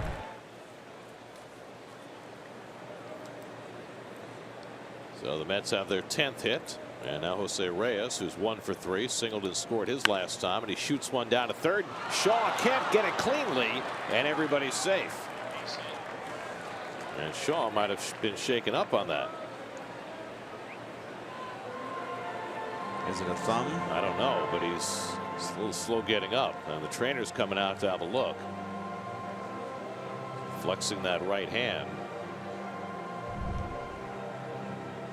Ripped into the hole. Oh, it's his throwing hand. You think the ball hit his hand? No, I don't think so. I think, watch, Gary, it's his right hand right there on the ground. Oh, okay. He dug it into the ground like his thumb. Yep. thought maybe the ball had ricocheted off his bare hand, but you're right. Dug it into the ground there. It's not his thumb. It's his index finger. He's probably going to come out of this game. Well, that's a player the Brewers have really relied on in that cleanup spot. Travis Shaw came over from the Red Sox, trying to shake it off. It'll go as an infield hit, I would imagine, for Reyes. And the Mets will have runners at first and third with 2 out for T.J. Rivera.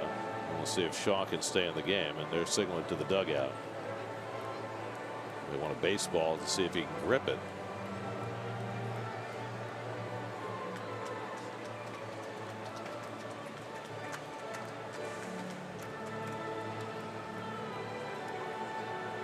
He's going to shake it off. He's all right. Yeah. Let's check it out one more time. It's his index finger. It's hard to tell. Well, he immediately came up and looked at that hand as the ball bounced off his glove and away. Ice. Yeah. There's going to be much ice. Ice the first 24 hours. Any bone crunching trauma injury. 24 hours of ice from the school of Ron Hunt. See, I thought that was a Tom McKenna thing. No, it was a Ron Hunt. Ron Hunt was my first big league. Invited to camp. He was my first roommate. I couldn't believe I was rooming with Ron Hunt. The Mets' first all-star starter. You got it. Ron Hunt. T.J. Rivera grounds one to Shaw. Wouldn't you know it? He gets the next play, and he guides it over to second base and gets the force to end the inning. Now, Eric Thames kept the Mets from having a big inning as he robs Juan Lagares of a base hit, and then the Mets strand 2. Still 7-1 New York.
Set, go.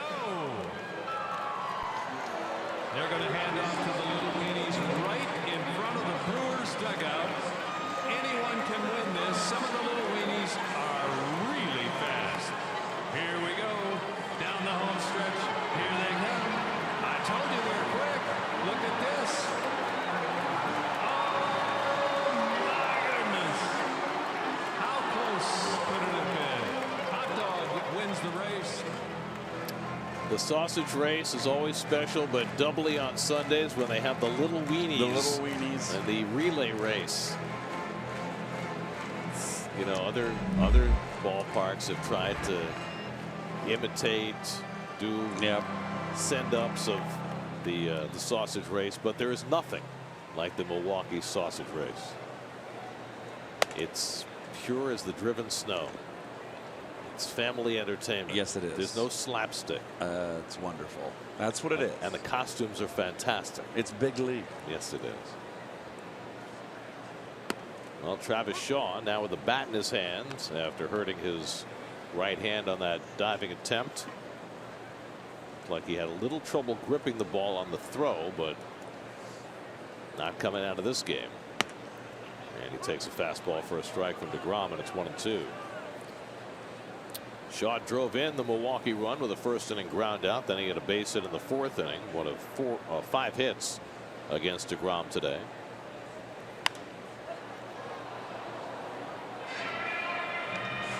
Here's the Brewers box score brought to you by Infinity. See Shaw with the RBI. 5 hits scattered around. 4 singles and a double against DeGrom, who has struck out 6 and walked only 1 over the first 5. Bounces the breaking ball. 2-2. Manny Pena on deck, then the pitcher's spot for the Brewers. At the moment, nobody up in the Milwaukee bullpen. 2-2 coming. Tapped slowly. DeGrom off the mound. Easy play to get Shaw. 1 out.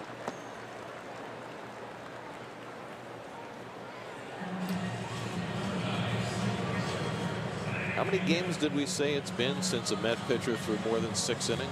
Oh, like 17, something like that? Yes, that's around there. Well, Mets are certainly hoping DeGrom can get into the 7th today. They need for their starting pitching to be something closer to what it was expected to be.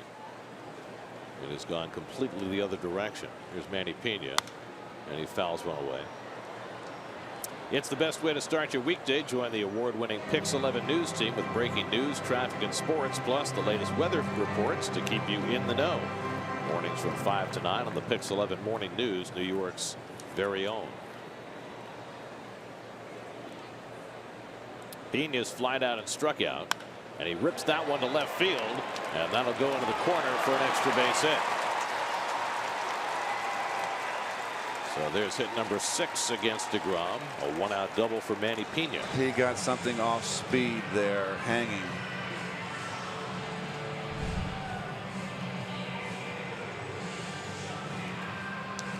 Might have been a fastball. Well, interestingly, Craig Counsell is not going to use a pinch hitter here, down by 6 runs in the 6th inning, and he'll let Yan Marinez swing the bat. Gives you an idea of the state their bullpen might be in right now. Marinez looking for his first big league hit. He's 0 for 4 in his career.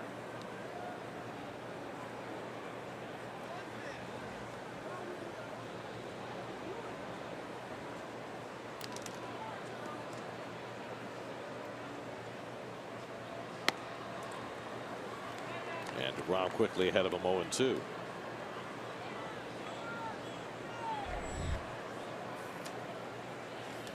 Sometimes you have to sacrifice today for tomorrow. And perhaps that's what Craig Counsell is doing here, asking more of Marinez on the mound rather than getting a bat in there. Scoots one down to Duda, and Lucas makes the play for the 2nd out as Pena goes over to 3rd. There's your Mets health report brought to you by Northwell Health. Steven Matz and Seth Lugo each pitched 2 innings of extended spring training yesterday. You know, the injuries there in the parentheses say left elbow and right elbow, but they couldn't be more different. Seth Lugo has a partial tear of his UCL, and you know, when he comes back, if he comes back, it's going to be dicey. You're going to have to be concerned about him tearing that UCL completely. But you know, there are plenty of pitchers who pitched with a partially torn UCL. Masahiro Tanaka among them. There's Broxton, and he takes a curveball for a strike. But in Matz's case, there's no discernible proximate issue. He's got you know, some pain he's going to have to deal with over the long term. but it's not like he has any ligament damage. He's just got to adjust to pitching in pain, which every pitcher has to a certain extent. Has he got cartilage problems in that elbow? Is there such a thing as cartilage in the elbow?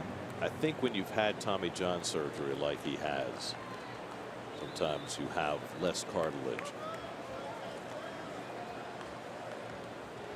But it's something he can pitch with. It's just a matter of, dealing with the pain tolerance, which is, it's not easy. 1-2 to Broxton.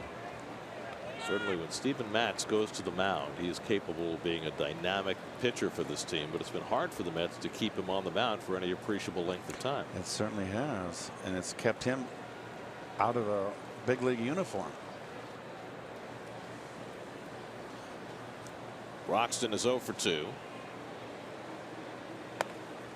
And DeGrom misses up and away, 2-2. Jake now at 95 pitches for the afternoon. You would think if he can get Broxton here, he's got a chance to go out and pitch the 7th inning and maybe get pushed to 110, 115 pitches today. I'd like 8 out of him. I don't think you're going to see that. You know what? I'm sorry. I'm not going to go there. I just think it. Broxton launches one deep left field. Conforto back near the wall. It's out of here. Keon Broxton with his 4th home run of the year to get the Brewers closer. It's now 7-3 New York.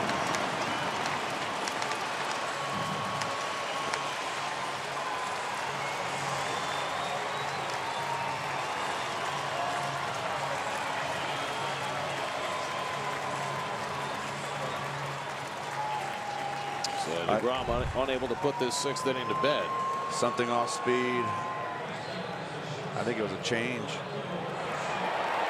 Another changeup. Got it in. You got to get that changeup away. So the Brewers hit their 61st home run of the season, the most in the majors. That'll get Jerry Blevins going in the bullpen.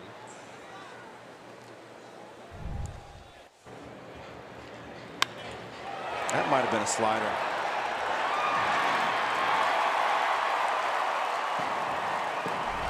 Either way, the 7th home run DeGrom has allowed this year. Orlando Arcia batting with 2 out and nobody on.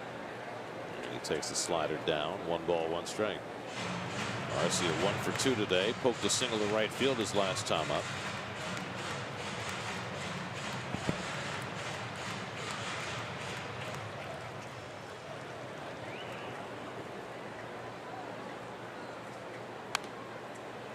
Arcia fouls off the curveball, 1-2. Well, it's a changeup, and I know that right-handers to right-handers and lefties to lefties today, it's a big change in the game. Throw changeups where it wasn't that prevalent in my day, and it can be an effective pitch, but you've got to use it sparingly.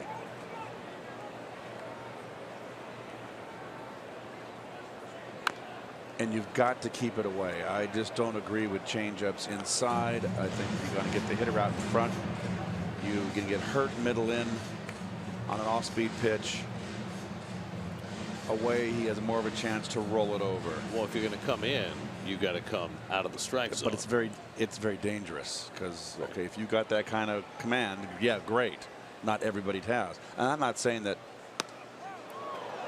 There you go, fastball, and he got mad.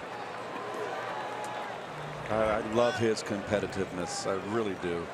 7 strikeouts for DeGrom.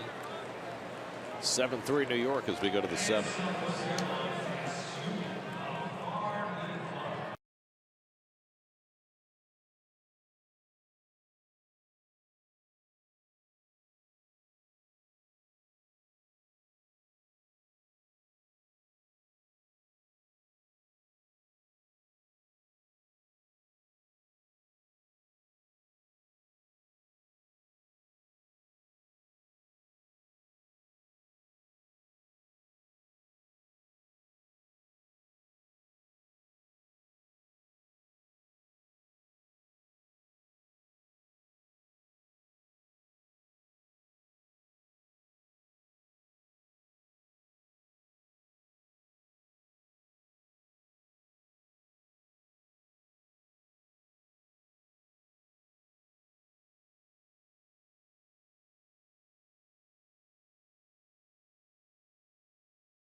Memorial Day sales event. Mets built a 7-1 lead. Keon Brox's 2-run homer got Milwaukee a little closer.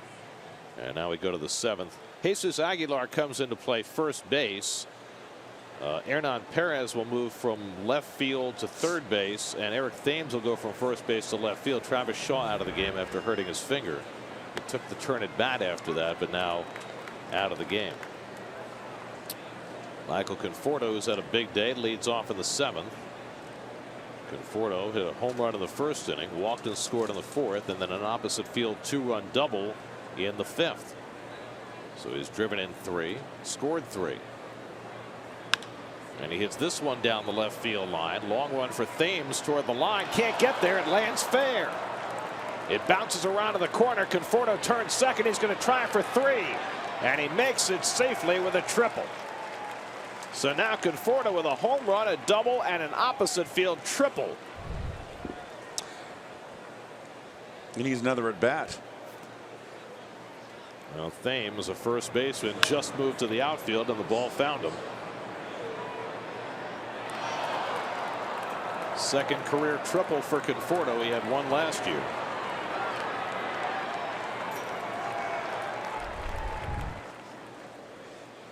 So he'll need just a single for the cycle. That would be sweet. If he gets another at bat, which he certainly may. He might. He should. We'll see. Here's Neil Walker, who has a pair of doubles today, is driven in 2. The infield comes halfway in. And Marinez misses outside. So they let Marinez bat to keep him in the game, try and squeeze another inning or so out of him, but he gives up the leadoff triple.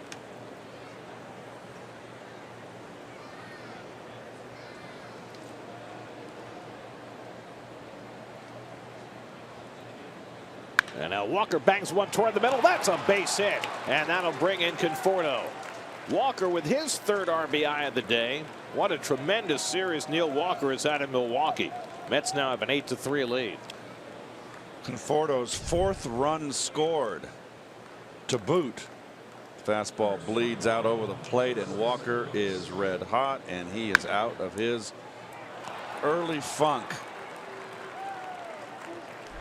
8 for 12 in the series, 6 RBIs, and that's Who's Hot, brought to you by Geico. 15 minutes could save you 15% or more on car insurance. Now Lucas Duda, and takes a slider for a strike. Boy, nice middle of the order right there, huh? 5 runs, 4 hits, 5 hits.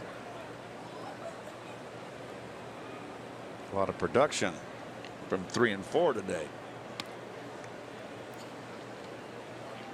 Well, Conforto moved into the 3-hole today because Jay Bruce had the day off, and Conforto has had himself a rollicking afternoon, hitting 3rd for the first time this year. Homer, walk, double, triple. Does Terry dare take Conforto out of the leadoff spot, put him in the 3-hole, and put Bruce? Put Bruce where? I have no issue with Bruce hitting 5th. Yeah, he doesn't like putting his lefties back to back, right. 3 and 4. I have no issue with. So you could put Walker 4th and Bruce 5th. I think Bruce is Conforto is more of a 3-hitter. I've always ballyhooed that. And Bruce is more of a 4-5 hitter. Well, here's the thing: if you're going to do that, Reyes has got to lead off, and he's got to produce. Yep. Double play ball to second for 1, and the return to first in time for the double play. So the Brewers turn 2. That was a 5-6-3 double play. Perez, the now 3rd baseman, handled that ball. Boy, there's a lot more to watch today with these shifts, isn't it, Gary? It's a little confusing. You're very sharp sometimes. there, because I put in my book 4-6-3. There's nothing to be assumed anymore about who's playing where. So 2 out and nobody on. Here's Granderson, who's 0 for 3. Mets now with 8 runs and 13 hits on the afternoon. And Granderson takes low ball 1. Gosh, what a day from Walker and Conforto. Between them, they are 6 for 7 with 6 RBIs. 6 RBIs, 5 runs.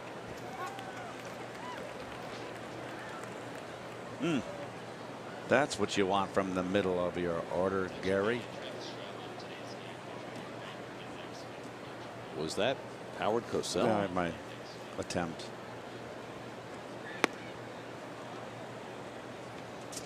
Just telling it like it is. Yeah.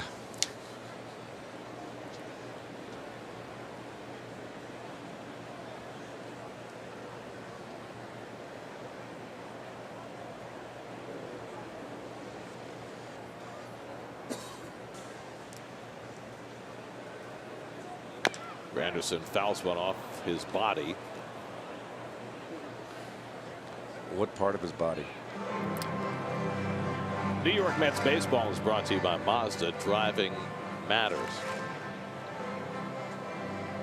I don't know, but it's been a painful season for Curtis.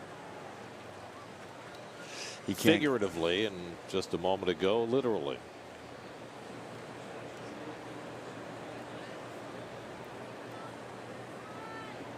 Two from Martinez. And Curtis fouls it back. The Phillies tied up the Nats. Wow. Against Sean Kelly in the ninth inning. Kelly just recently back from the DL and blew a save in the ninth. They're 3-3.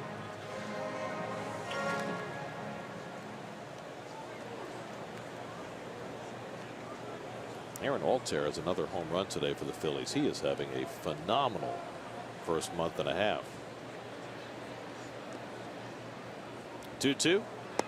Got him tied up, but Curtis able to stop the swing, and it's 3-2.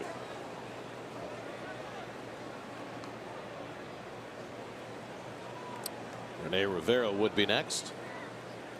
That's tacked on a run here in the seventh after the Brewers got the two-run homer from Broxton in the last half inning. 3-2 coming, and he fouls another one. And the Phillies just took the lead. 4-3 in the top of the ninth in Washington.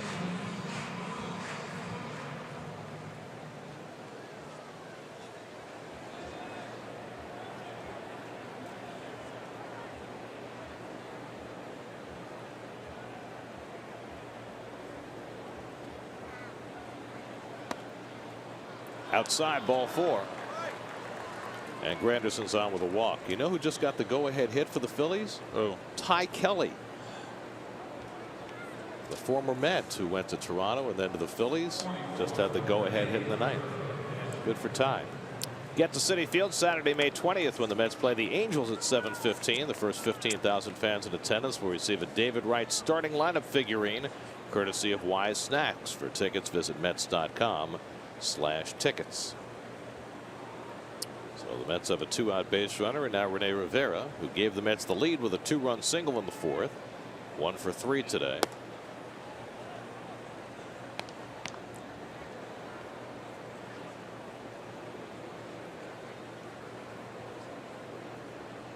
With his base hit, Rivera now has an 8-game hitting streak. He's 14 for 32 over the 8 games. This is uncharted territory for Rene. Hitting .438 over that span. There's no word on when Travis d'Arnaud might be ready to play again. Travis is nursing that bruised right wrist that he hurt a month ago, and that he re-aggravated swinging the bat. So for the time being, this is Rene Rivera's job with Kevin Plawecki backing up.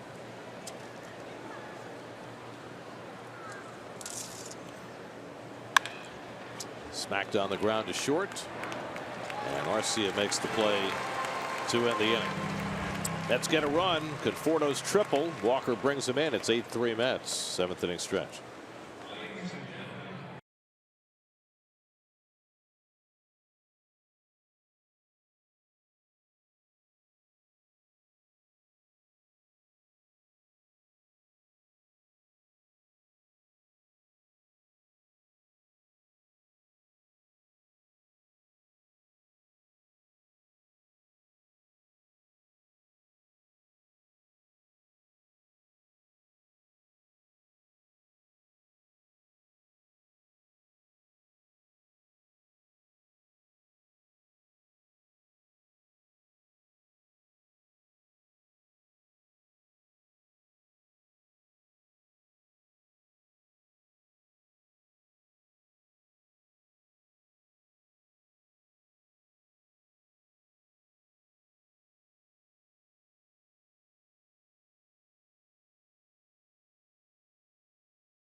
balanced, cooking dinner, picking me up from football practice, dropping me off at baseball practice, picking my sister up from soccer. She found a way to get everything done, and so she was my rock. She was my motivator, and she held the family together. So I definitely owe a lot to my mom. If not everything, I wouldn't be here without her. And of course, Michael Conforto's mom was a great athlete in her own right. Tracy Ruiz, a gold medalist, synchronized swimming. And a big, as Michael said, motivator for him in his athletic pursuits, in addition to all of her mom duties. Well, Jacob DeGrom on the mound for the 7th inning. That's a nice sight to see. 101 pitches deep into his afternoon. He'll face Domingo Santana to lead off the 7th. Mets are heading for Arizona when this game is over. And for more on the Diamondbacks, let's check in with Steve. In the Diamondbacks, you see a team that's almost the antithesis of the Mets right now. The pitching staff has been fantastic so far, and they run all over the place on the base pass. The pitching staff coming into today, 3rd best ERA in the National League. They've struck out 10 or more batters 18 times already this season, which ties the 2001 Cubs for the NL record through 38 games into a year. And as we were saying on the base pass, this team runs all over. 50 stolen base attempts already, and they've stolen 39 of those, so stealing bases at almost an 80% clip. Well, when you talk about the Diamondbacks pitching, the remarkable piece about that is that this was a 93-loss team last year that finished dead last in the National League in ERA. And, they added Taijuan Walker in the deal with Seattle, but otherwise it's substantially the same pitching staff. And instead of 15th in the league, they're 3rd in the league in ERA, and we'll see whether they can sustain that. Santana takes outside, and it's 3-1. And the other piece is, talk about the stolen bases. They missed A.J. Pollock so badly last year, and now he's back as their leadoff hitter, and that makes a huge difference. And Greinke on his 2nd season there, he did not have a good year last year, kind of a spotty start. He's off to a good start, pitching well. 3-2 to Santana. Paul Goldschmidt doing what Paul Goldschmidt always does, hitting .311, drawing tons of walks. He's driven in 29 runs. I tell you what, he can hit, and he strikes out a lot. I don't know why he strikes out so much. Ground ball past the mound. That'll go into center field, and Santana is 2 for 2. So we'll see how far Terry is going to push DeGrom, and the answer is no farther. So after giving up the leadoff hit in the 7th, that's going to be it for DeGrom after 107 pitches. And Jerry Blevins will come out of the bullpen. And so even on a day when DeGrom pitched well, the Mets will still need to get 9 outs out of their bullpen. Call to the bullpen brought to you by Memorial Sloan Kettering Cancer Center. DeGrom out, Blevins in. 8-3 Mets in the 7th. We'll be right back.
Well, a well-rested Jerry Blevins goes to the mound for the Mets.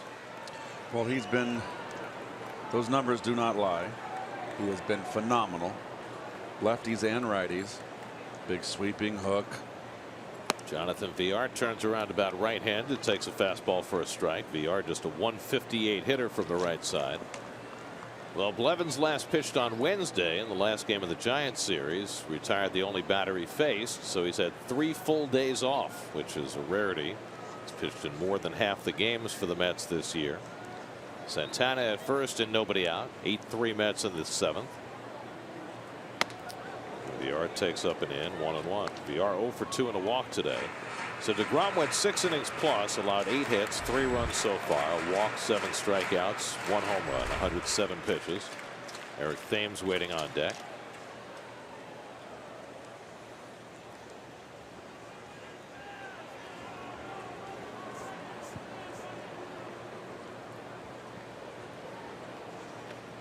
And the curveball at the feet of Villar. He held the swing in time, and it's 2-1.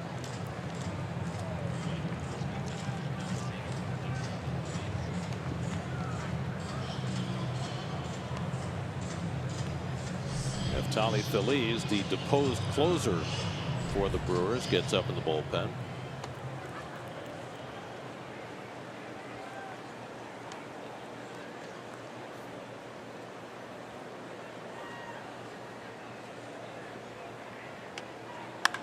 In the air, deep left field. Back goes Conforto to the warning track at the wall, and it's out of here. Jonathan Villar with his 5th home run of the year, a 2-run shot, and the bombing Brewers cut the Mets lead again. It's now 8-5. Keon Broxton 2-run homer in the 6th. Jonathan Villar 2-run homer in the 7th.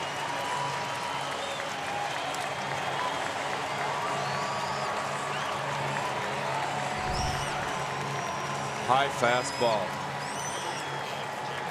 And this was a Kingman-esque type home run. And the first home run Jerry Blevins has allowed this season gets the Brewers back to within 3 after they trailed 7-1. So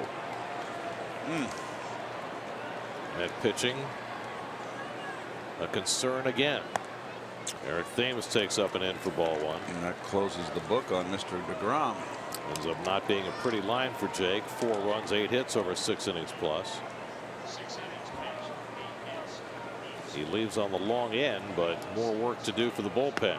Curveball in for a strike to Thames, 1-1. With the Mets losing the first 2 games of this series in fairly convincing fashion, it kept the Mets frontline relievers out of the game. Blevins, Reed, Salas. 2-1 to Thames. That's just adjusting to life without Jerry's familiar for the long term. They survived without him the first 2 weeks of the season, but it wasn't easy. Put a lot of stress on everybody else, and now that stress is back. And Blevins having trouble throwing strikes with the curveball, and he's behind on Thames, 3-1. Final in Washington, the Phillies came from behind to beat the Nats 4-3.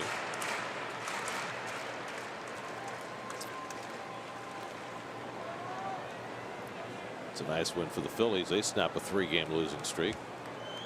3-1 coming, and Thames takes the fastball outside, ball 4. So Blevins has come in, giving up a 2-run homer, and now a walk to Thames. Boy, there's nothing safe in today's game, and that's going to be it for Blevins. Terry's going to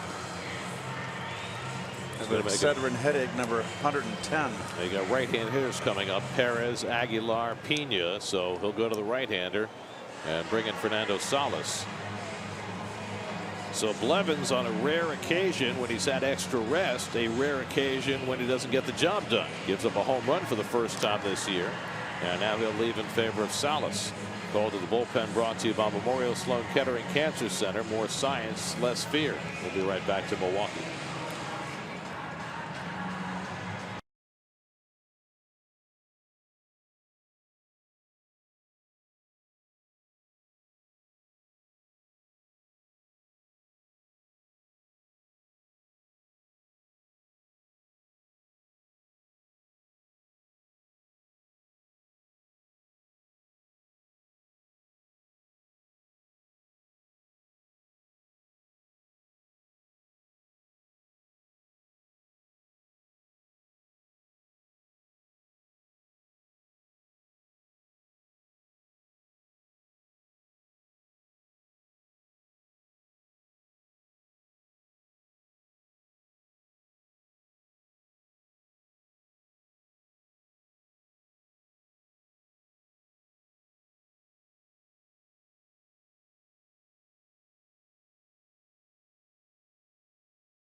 for the Mets. Wilmer Flores comes in to play third base. He'll bat ninth. T.J. Rivera moves out to left field. Michael Conforto moves from left field to right field. And Fernando Salas comes in to pitch. He'll bat sixth. Hernan Perez, the batter, against him, and bluffs the bunt with Flores playing very deep. It's ball one. Perez 1 for 3 today, 5 for 12 in this series. Mets at a 7-1 lead, but 2-run homers by Broxton in the 6th and VR in the 7th have made it 8-5. And Salas trying to pick up for Blevins, who had a rare bad outing. Thames at first and nobody out. And now Salas quickly behind 2-0. And Fernando, like Blevins, has had 3 days off. Didn't pitch since Wednesday when he worked a scoreless inning against the Giants. Jesus Aguilar, who came in when Travis Shaw was hurt, on deck. And now Salas behind 3-0.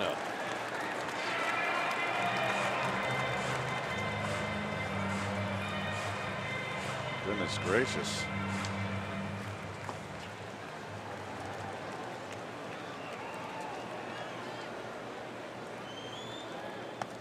And that's ball 4.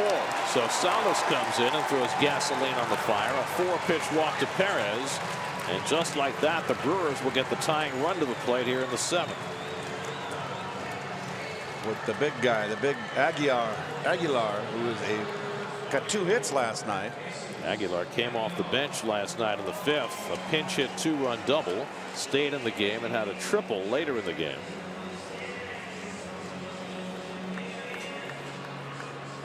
He also played defense in the game on Friday night, so he's come off the bench in all 3 games. And Salas has some work to do. Thames at second, Perez at first with nobody out. And Aguilar takes Salas's first strike.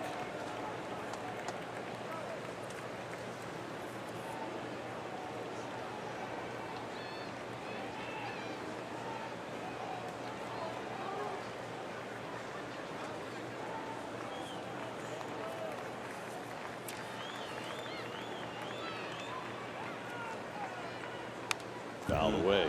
0-2.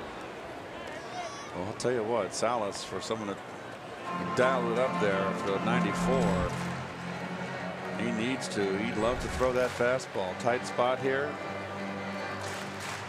Salas got off to a good start this year, heavily used early, then the returns were diminishing, but now with the absence of Familia, he takes on much greater importance.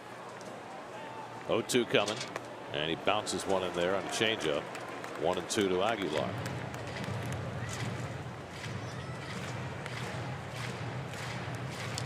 Double play would be what the doctor ordered here.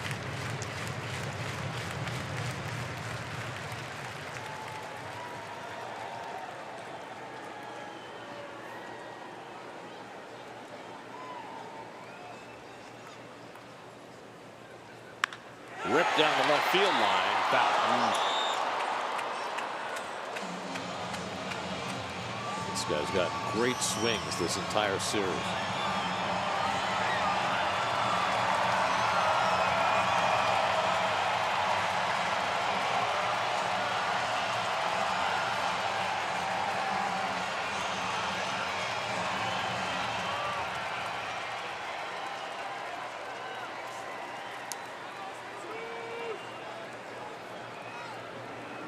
Salas ahead in the count, 1-2, and he sells one that Rivera barely is able to catch. 2-2.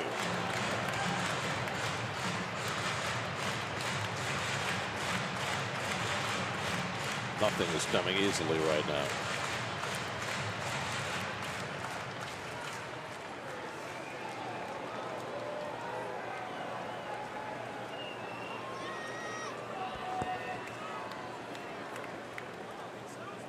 Two coming. Fly ball deep center field. Lagares back to the warning track over the shoulder and can't make the catch. Thames is in. Perez will stop at third. Jesus Aguilar with a run scoring double to get the Brewers within 2. It's now 8-6. Lagares almost made this play. Got a long way to run, playing a shallow center as he always does. Ball's down in the strike zone. Too much play, little, not in enough. And watch Laguerre top of your screen. He darn near made this play. Trying to really maze it. And came up just a little bit shy.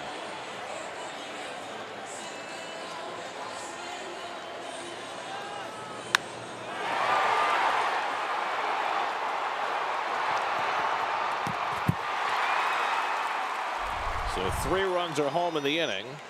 It's now 8-6. The tying runs in scoring position, and that ball drilled foul by Manny Pena.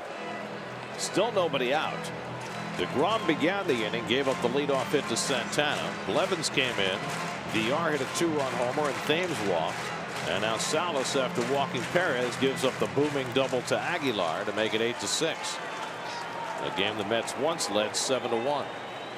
And nobody throwing behind Salas in that shorthanded Mets bullpen. And Pena takes a strike, 0-2. Pena had a double to the left field corner his last time up, 1 for 3 on the day. The Brewers now with 6 runs and 10 hits.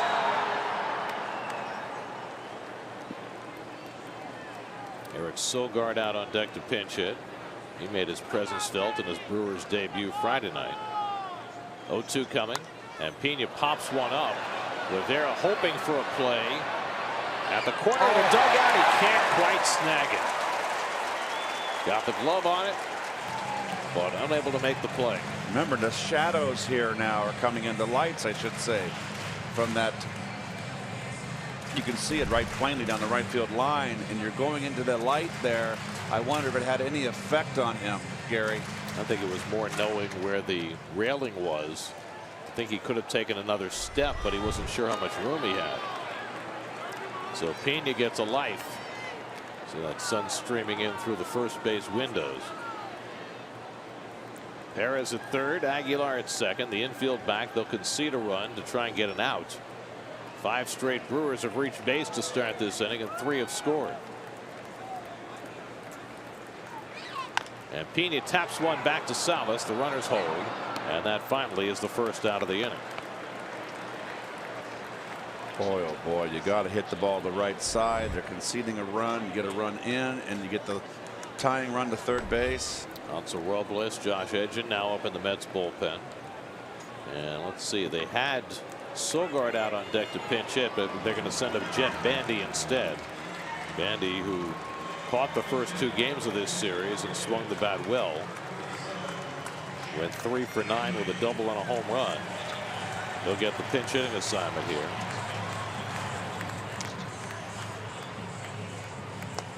So that leaves Craig Counsell with just 1 player left on his 4-man bench. Well, you got to manage to win here. Because Shaw left because of injury. And now he's used Aguilar and Bandy. And Santana. Right. So it leaves him just with Sogard. And now Rivera needs a conversation with Salas. Meanwhile, Neftali Feliz joined by the former Met Carlos Torres in the Milwaukee bullpen. One of them will be on the pitch when we go to the top of the 8th. Right now Salas just trying to hang on by a thread.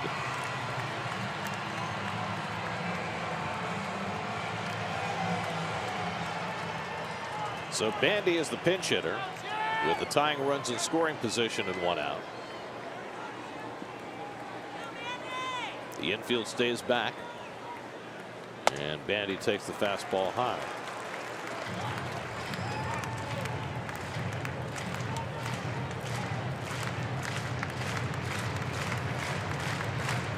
Fernando Salas in his 20th game. Blevins today in his 21st game. All up among the league leaders. Bandy goes after a low and in changeup. 1-1.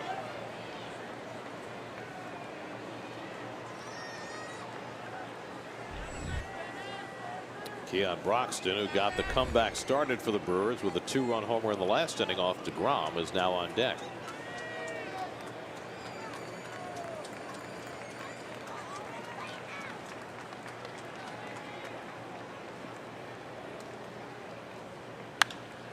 Hits one foul.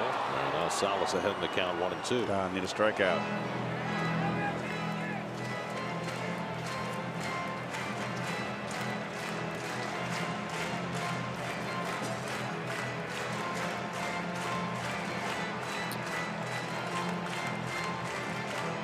The Mets were in a comfortable spot for a while with DeGrom pitching well, and the Mets up 7-1.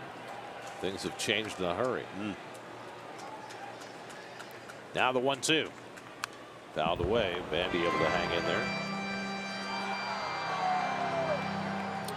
Well, that's 4 relievers in the top 6 in the league in appearances. They've tried to keep the appearances short.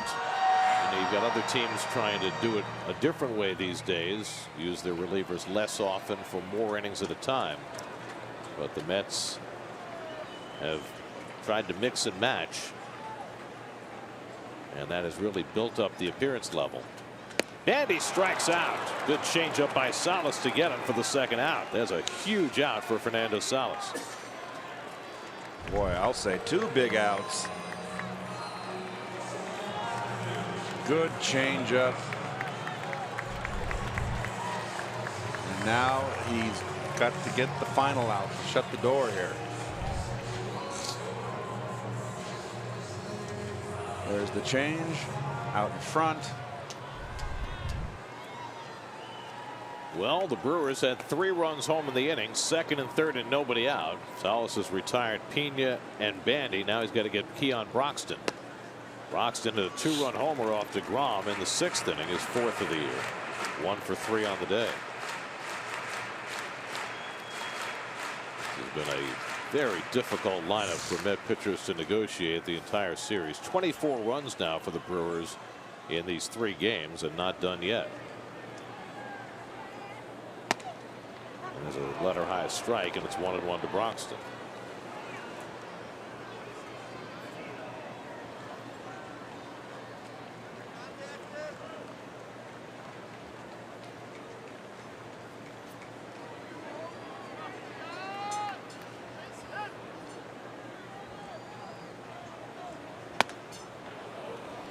Stop the swing on the high fastball, and it's 2-1.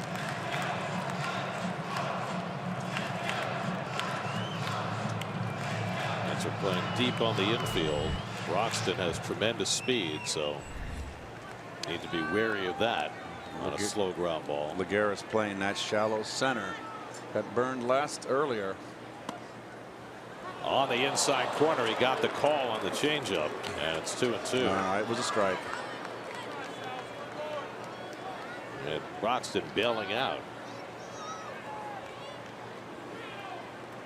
So now Salas on the edge of getting out of this without any further damage. Perez at third, Aguilar at second with 2 out.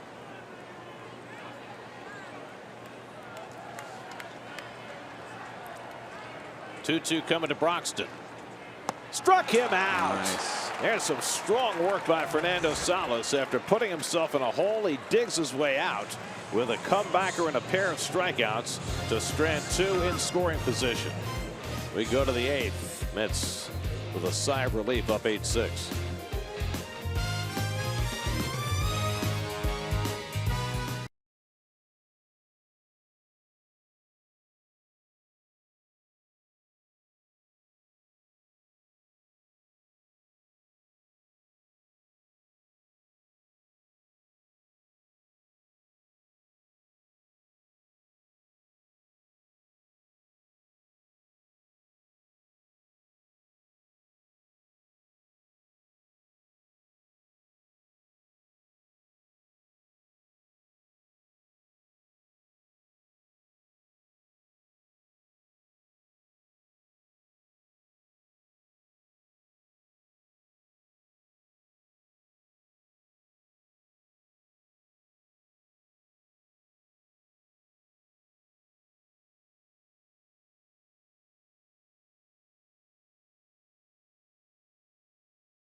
for Mother's Day. How about some offense? There's been plenty of that. Michael Conforto supplied that. Jacob DeGrom settled things down for a while for the Mets. And the Mets built a 7-1 lead. But Brewers fighting back. Keon Broxton a 2-run homer. Michael Conforto a single shy of the cycle. But the Brewers kept putting the pressure on. It's now 8-6 New York as we go to the 8th. Neftali Feliz on to pitch. Juan Lagares batting. Bluffs a bunt and takes a strike. First outing for Feliz since losing his closer's job this week. His problem has been leadoff walks and the long ball. It's a bad combination. Yeah. Check swing, and Lagares stopped it in time. Feliz still throws hard. In fact, his fastball velocity this year is higher than it's been since the start of his career with Texas. Over 96.5 miles per hour. Sells one outside, 2-1. There's the 97-mile-an-hour fastball. Feliz has had some real ups in his career. 40 saves in 2010 for the Rangers, 32 more the next year, but it's been difficult for him at times since then. And he gets a benefit of a call on the outside corner, and it's 2-2. Wilmer Flores is hitting in the 9th spot. He's on deck, and then Jose Reyes for the Mets in the 8th. Lagares is 0 for 3 today, robbed of a hit by Thames his last time up, and he pulls that one toward the hole. Arcia on the backhand in trouble getting rid of the ball, and Lagares has an infield hit. I don't know what happened to Arcia as he tried to make that throw. I don't think he had a good grip on the ball, Gare.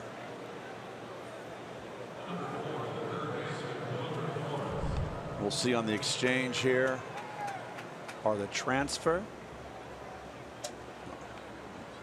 Bowling for dollars. He didn't have a good grip. Kind of hard to see. In any event, it's an infield hit for Lagares, the Mets' 14th hit of the day, and now Wilmer Flores bats for the first time. Came on in a double switch. Mets have gotten production out of the 9-hole today. DeGrom went 2 for 3 and reached on an error. Could have easily been 3 for 3 with some different scoring. Agreed. Wilmer came off the bench last night and flied out in his only at bat. 0 for 2 in this series. And Feliz dents the outside corner, 0-1. And for you Met fans watching this game, it's good to stick around. Michael Conforto will get another at bat, and a single is all he needs for a cycle. Well, that's one reason to stick around, but you know, I just want to give a little punch there. Folks are sticking around anyway just to hear what you have to say. Oh yeah, right. Actually, it's a tight ball game. It's 8-6. Well, there's that too. There's no reason to leave. There's never a reason to leave. Unless they don't like the way I broadcast. And I can't help that. You know, we've been checking the cards and letters, and nobody's protesting.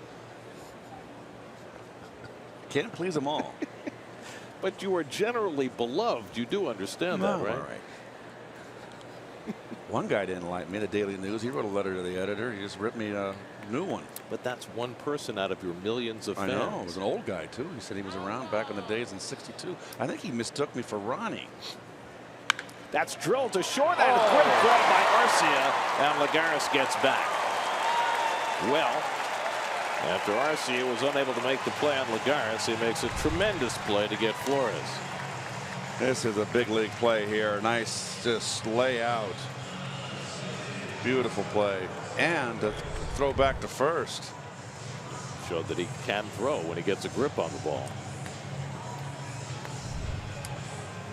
It's just a nice play. Now, they've been raving about his defense all season, even as he has struggled to hit. Orlando Arcia, just 22 years old, and they think is going to be a star. Here's Reyes, who has 2 hits today. A broken bat hit in the 5th, an infield single in the 6th. There's Reyes, who hit the ball wide of 3rd that Travis Shaw could not make the play on, and Shaw hurt his finger and eventually had to come out of the game.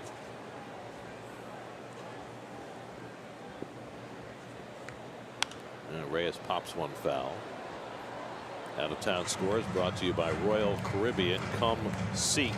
Justin Nicolino up from the minors to pitch well for the Marlins. And then Tyler Moore, a 3-run homer to put them over the top. Phillies rallied in the 9th to beat the Nationals 4-3. Adam Wainwright 7 scoreless innings. That's nice to see, as the Cardinals beat the Cubs 5-0. Cubs are now under 500. Who had that in the pool? Chicago 18-19 on the year now. So the Mets are not the only team that has underperformed expectations early in the season. A lot of baseball to play. 1-2 to Reyes. You know, it's only 126 more games after today. Is that it? It's nothing. We've not yet played a quarter of the schedule. We're chipping away as usual. Reyes slashes one right to the third baseman, and again Lagares was able to get back after Perez made the grab of the liner. So Phillies living right with a couple of line drive outs, and they're 2 away. Boy, 3 bullets.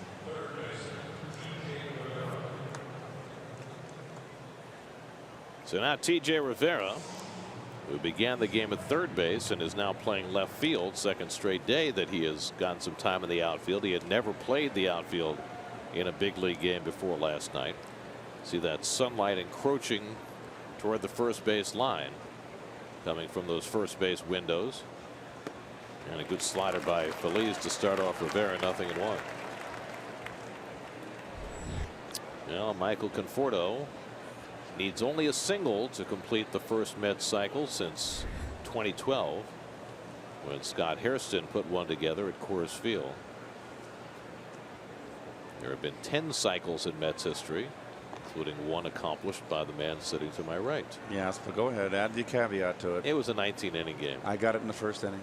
Terry Tata blew the call, second base.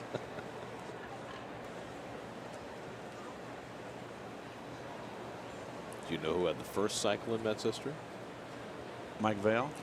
Jim Hickman. That's right. I should have known that. 1963. Jim just passed away last year, correct? Yes. It was at the Polo Grounds. Tommy Agee had the first Mets cycle at Shea. Mike Phillips had the first Mets cycle on the road at Wrigley Field, 1976. And then came you. Then came. At the Spinners? Yes, very good. 0-2 to Rivera. The others with cycles: Kevin McReynolds, Alex Ochoa, John Olerud, which is a miracle that he got a triple. He got a triple, yeah. That was at Shea. Eric Valent in Montreal, he never stopped running. Jose Reyes against the Reds at Citi Field, or at Shea, excuse me, in 06. And then Scott Hairston in Colorado in 12. 0-2 to Rivera, and TJ takes one toward the right field line. That's a fair ball, bouncing into the corner. Racing for third is Lagares. He's being waved home by Glenn Sherlock. On his way to third is Rivera. TJ in sliding with a triple and an RBI, and it's 9-6 New York. 4th straight line drive off Phillies, and TJ his second hit of the day. And he keeps on making the statements every day. Stays level on the high pitch, right down the right field line, and he just keeps making his case to stay in that lineup, Gare. Second career triple for Rivera. He had one last year. Mets' second triple of the day. The first one belonged to Michael Conforto, who now has a chance to hit for the cycle with only a single. He's already gotten the hard parts out of the way, and he takes a slider for a strike from Phillies. Conforto homered in the first inning. He walked in the 4th, hit an opposite field double in the 5th, and an opposite field triple in the 7th. And he can get a base hit and get a ribeye steak to go with that cycle.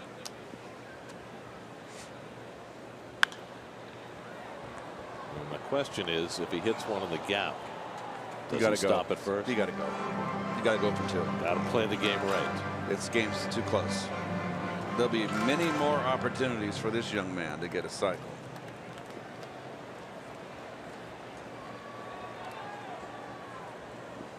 Conforto hitting third in the order for the first time this year, with Jay Bruce getting the day off, and it has served him well. But he flies this one into shallow center. Arcia out, Broxton in, and Arcia makes the grab, and that retires the side. But the Mets tack on a run on T.J. Rivera's RBI triple and lead 9-6 going to the bottom of the 8th.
With a 9-6 lead as we go to the bottom of the 8th. Fernando Salas, who got into and out of trouble in the 7th after taking over for Jerry Blevins, will stay on for the 8th to face Orlando Arcia. And Arcia, with an ugly cut, fouls it off. No, he just got sawed off. Got sawed off so bad it didn't even break his bat. It happens. You're very grateful that your bat wasn't broken. Unless you didn't like the bat you were using. Does that ever happen? You ever want to break a bat? No, because the bat always had a bat with good wood. I mean, I've seen guys break bats over their knee after striking out, mad at the bat for missing the ball. I broke my bat once, only after I broke it with the swing. I had to go into the dugout and rub up a new one. So you just finished the job. Yes. As opposed to initiating the breakage. Correct. It was in St. Louis in one of those big series in September, and they were booing me. Full house. You must have loved that. It made me bear down, yeah. When they called you pond scum and all that. Oh, please. That was silly. That was some stupid. It was silly. Two stupid DJs in St. Louis started that nonsense.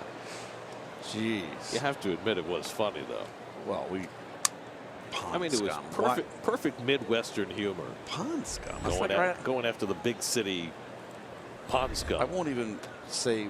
I don't even think Faulkner or Mark Twain would have put that in their prose. Flannery O'Connor. 2-2, and it's inside. Full count to Arcia. Domingo Santana sitting in the 9th spot. He's on deck, and then Jonathan Villar. Mets keeping their bullpen busy. Josh Edgin is up alongside Addison Reed, so it looks like Terry's going to be willing to go to Reed for more than 3 outs today. 3-2 coming, and it's inside and low, ball 4. So Salas, who walked his first batter in the 7th, walks his first batter in the 8th. Well, Michael Conforto so far has come up short in his bid for a cycle. He has the double, the triple, and homer. Last time the Met got a cycle 5 years ago at Coors Field. Scott Harrison a single, then a home run, and then even though he didn't run hard out of the box, he wound up with a triple. And then the last time up, got it over Cargo's head for a double. What a nice man he was, huh? Still is. Oh, that's right. What did I go past tense on you? Sorry, Jerry. Scott. Scott. Jerry, I played against. Jerry's his dad and Jerry's his brother. Dad, Jerry, played with the White Sox, and I played against his father in the American Association when I was in Tulsa, and he was with, I believe, Des Moines was the White Sox organization back then. And Jerry's grandfather, Sam, also played in the big leagues, a 3-generation big league family. Santana 2 for 2 off the bench today. Single to right, single to center. And he's a little late on that fastball. 1-1. Well, Salas came on in the 7th, walked Perez, gave up a run-scoring double to Aguilar, but then with the tying runs in scoring position, got 3 big outs, a comebacker, and 2 strikeouts. Fly ball out to center, chasing Lagares back. He'll have room. Tagging up at first is Arcia, but he'll go halfway and return. And that's a long first out.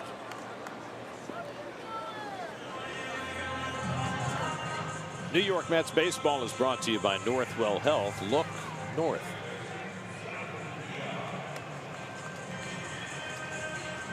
Salas has already thrown 33 pitches now. They'll take on Jonathan Villar, who hit a home run against Jerry Blevins in the 7th inning, which was stunning, not only because Blevins hadn't given up a home run this year, but because Villar had been struggling so badly as a right-hand batter. He was hitting 158 with no home runs before he hit that 2-run blast. That made it 8-5. It was Villar's 5th home run of the year, but his first as a right-hand batter. Now back to the left side against Salas. First 4 runs charged to Jacob DeGrom in his 6 innings plus. 2 runs charged to Blevins, who didn't retire a batter.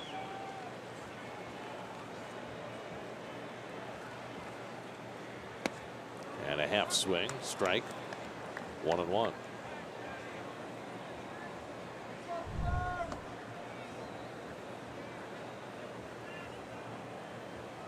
Change up.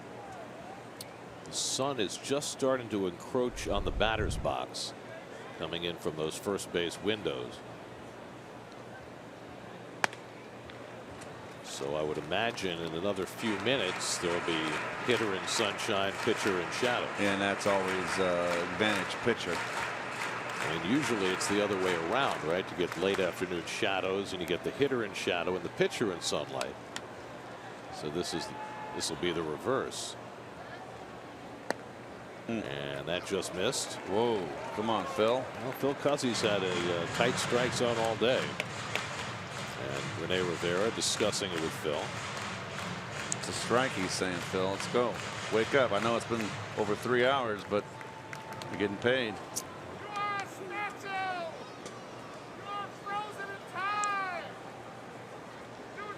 Arcia at first and 1 out. 3-1 coming, and that's drilled to right field. Conforto moving back. It's over his head. 1 hop to the wall. Arcia digs for third. Stopping at first is Villar. And the Brewers have runners at first and third and 1 out. And the tying run coming to bat with Eric Thames. Here comes Terry.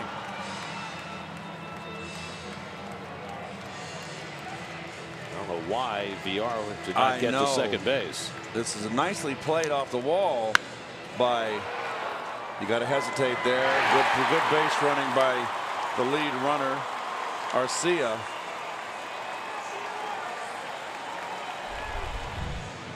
Well, that's going to be all for Salas. Josh Edgin is going to come in to face Eric Thames in a big spot. Brewers bringing the tying run to the plate. The call to the bullpen brought to you by Memorial Sloan Kettering Cancer Center. More science, less fear. We'll be right back.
There's Josh's numbers.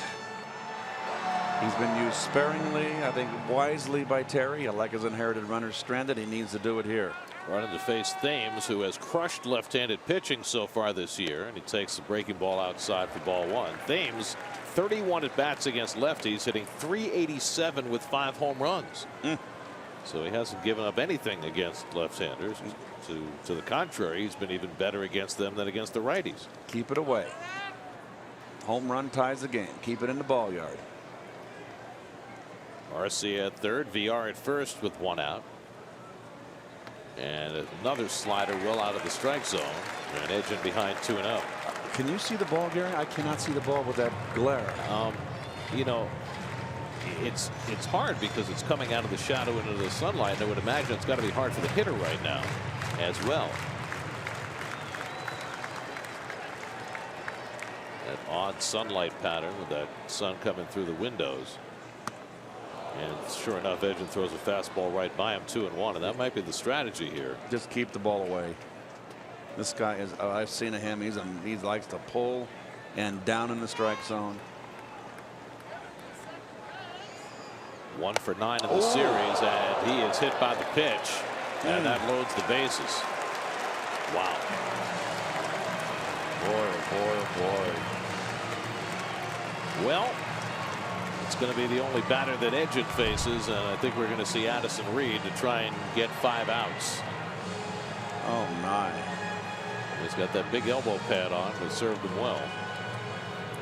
So Thames is hit by the pitch, and Terry Collins is going to bring his closer into the game.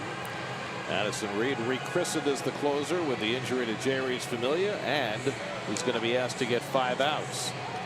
That's up 9-6 in the 8th. We'll be right back to Milwaukee.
Josh Edgen faces one batter, hits Eric Thames with a pitch, and thus the Brewers have the tying runs on base. Matt Reynolds comes in to play left field.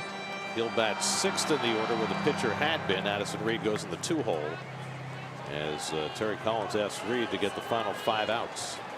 Brought into a bases loaded situation, trying to protect a 9-6 lead. Hernan Perez first man to face him, and Perez goes after the first pitch slider, 0-1. Good slider from Reed.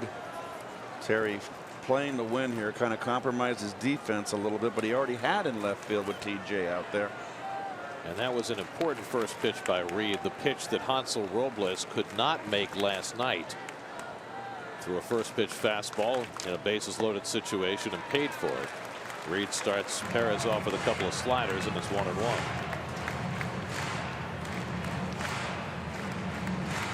Hernan Perez 1 for 3 and a walk today. 5 for 12 in this series. Arcia at third, VR at second, Thames at first.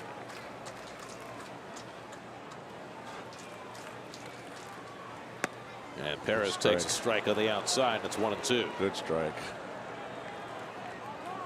Now the shadows are in favor of the pitcher, Gary. They've creeped out enough over there to have an effect. Roof has been closed all day with a chilly afternoon, but the sun coming into play now through the windows.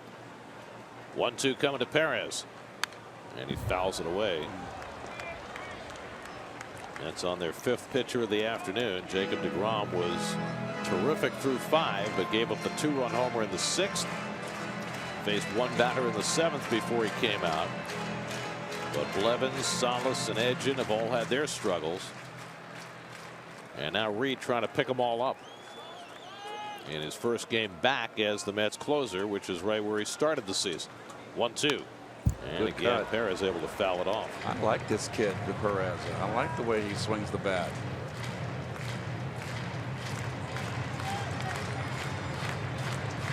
Well, you mentioned last night how much he looks at the plate, not the same hitter, but looks at the plate like Miguel Cabrera, who we played with in Detroit.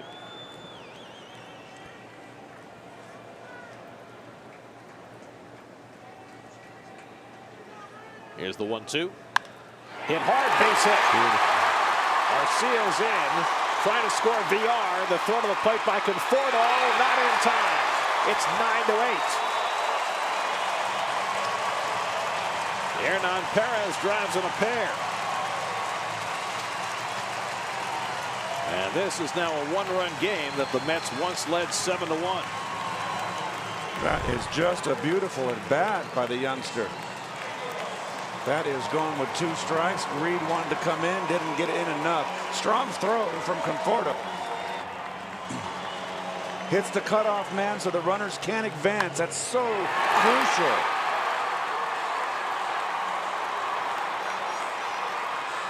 And a terrible slide by VR with his watch his feet get ahead in that slide. You give the catcher a chance to get you.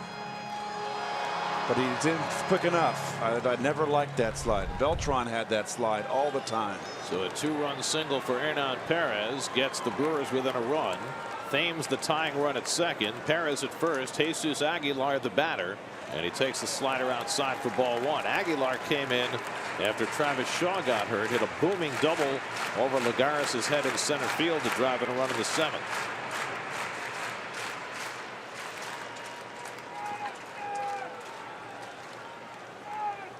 Terry Collins using every bullpen weapon at his disposal, but right now nothing is working. And Aguilar takes a strike, 1-1. Blevins gave up a home run and a walk. Salas got out of a jam in the 7th, but then put the Mets back in a jam in the 8th. Edgin hit his only batter, and Reed gave up a base hit to his first batter. Brewers now have 12 hits. They fought back from 6 runs down to get within 1. And Aguilar swings through the fastball, 1-2. You keep the ball upstairs on this big guy. It's got to be awfully hard for hitters to see right now. Yep. For everybody, Gary, that's behind the dish or on the dish. Manny Pena, the catcher, on deck. 1-2 to Aguilar. Too high, 2-2. This is the ball coming out of the pitcher's hand from the shadow into the sunlight. Look at there. that. Yeah, yep. It's not fun. You really got to be focused, man. Can't take big swings. Be compact. 2-2 coming, and he fouls it back. Well, they're giving Reed all he can handle here. There's some tough at bats, Gary. Perez did a great job hanging in there after he got the 2 strikes before he got the base hit.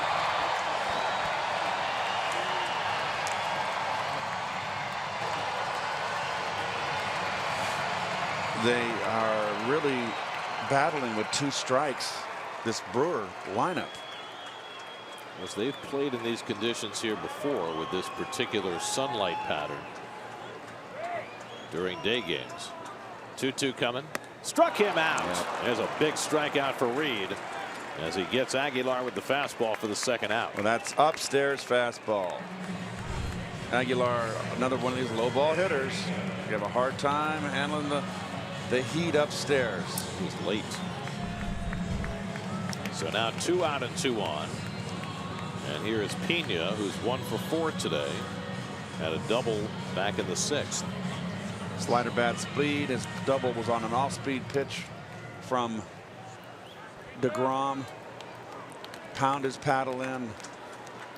It's our second pound his paddle in of the day. Thames the tying run at second. Perez at first with 2 out. And Reed takes a glance, but nobody covering. Well, they're making Reed work in this 8th inning too, Gary. These are really taxing pitches. And the plan is certainly to not only have him pitch the 8th, but the 9th as well. And here he is, having to get big outs in the 8th inning. And Rivera able to get enough of that to keep the runners from moving up. That ball had gotten a little further behind him. Thames might have thought about making a break. So one thing's for certain, Gary. I just thought of this.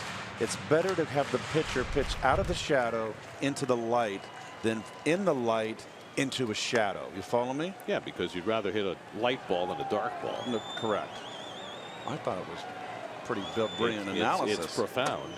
Just profound. You just poo-pooed it. No, I was agreeing with you. You don't like it when I agree with you. You'd rather battle me. 2-0 to Pena.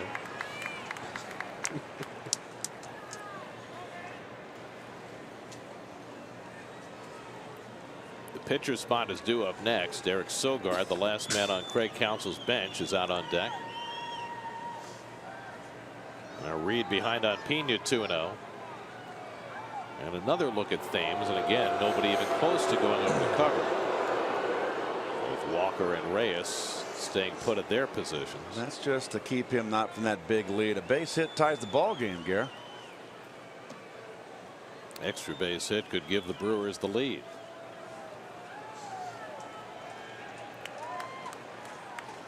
Reed behind 2-0. And Pena watches outside, 3-0.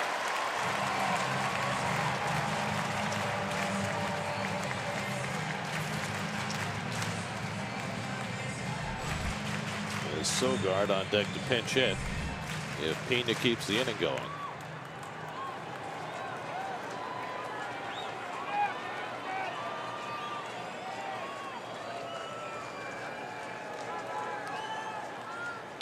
Taking all the way, 3-1. 29-year-old journeyman Manny Pena playing for his 5th different organization. He swung the bat better early this season than he ever has. Batting .310. Batting here with 2 out and 2 on with his team down a run in the 8th. 3-1 from Reed. Popped up. Will it stay in play? Rivera coming back and hoping. But it's out of play. Ball 4 right there.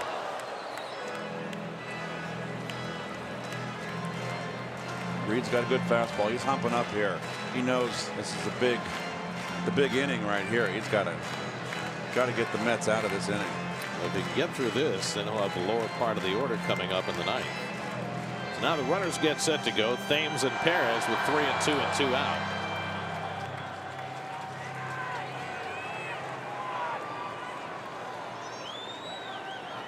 Fastball, pound him.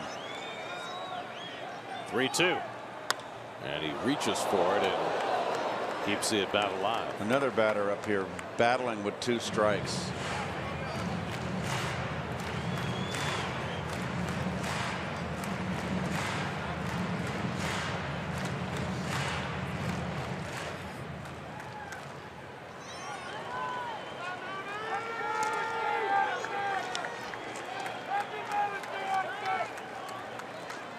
Again, the 3-2 from Reed to Pena. High fly ball, deep left field. Back goes Reynolds, looking up at the wall, and it's out of here. Manny Pena with a 3-run homer to put the Brewers in front, 11-9.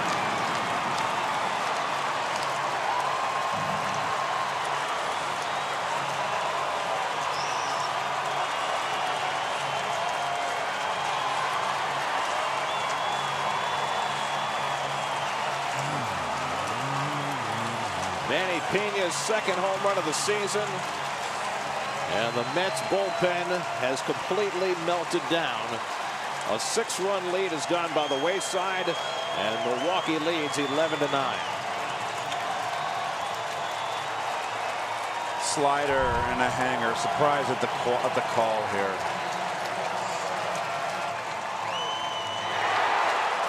And there's no doubt about this. My.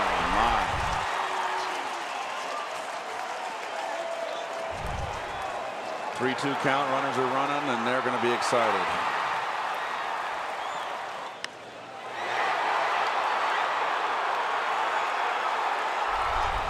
What an offensive show these Milwaukee Brewers have put on. Oh boy.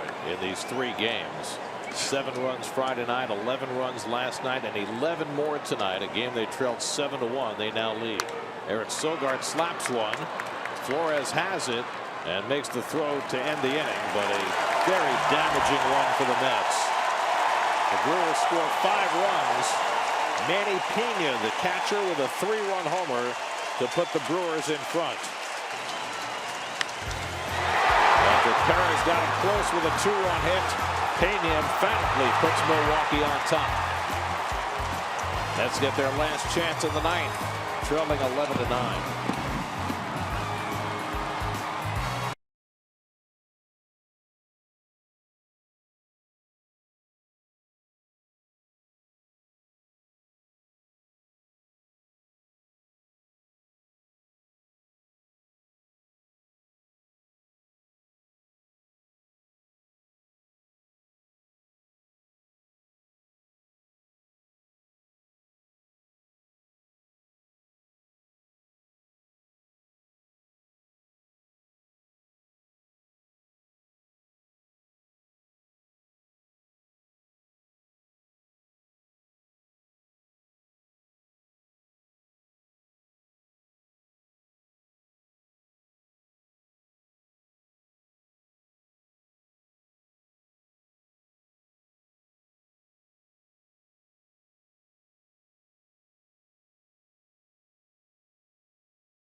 Memorial Day sales event. Well, quite a turn of events on Mother's Day. Terry Collins and the Mets had a 7-1 lead, and Jacob DeGrom on the mound. DeGrom gave up a couple. The bullpen has given up the rest, and the Mets are down 11-9 and 3 outs away from a potential sweep at the hands of the Brewers. And the new Brewer closer, Corey Knebel, will come on to pitch the 9th inning. Knebel just got the job this weekend after Neftali Feliz, who now stands to be the winning pitcher, melted down. And he only has 2 saves. It was last year in his career. He's a big, hard thrower, and he's looking for his first save of the season. Walker, Duda, and Reynolds are the 3 scheduled hitters for the Mets in the top of the 9th. Walker's had a huge series, 3 more hits today and 3 RBIs. And Neal whacks one down the left field line, foul, 0-1. Walker with 2 doubles and a single today. In the series, he is 8 for 12 with 6 RBIs. A bright spot amidst the morass of what has occurred to the Mets here in Milwaukee. He's got his average up to 257. And the curveball from Knebel in for a strike, and it's 0-2. Corey Knebel, 25 years old. And he has really emerged the last couple of years as a big piece. Big hard-throwing right-hander from the University of Texas. Out of that Clemens mode.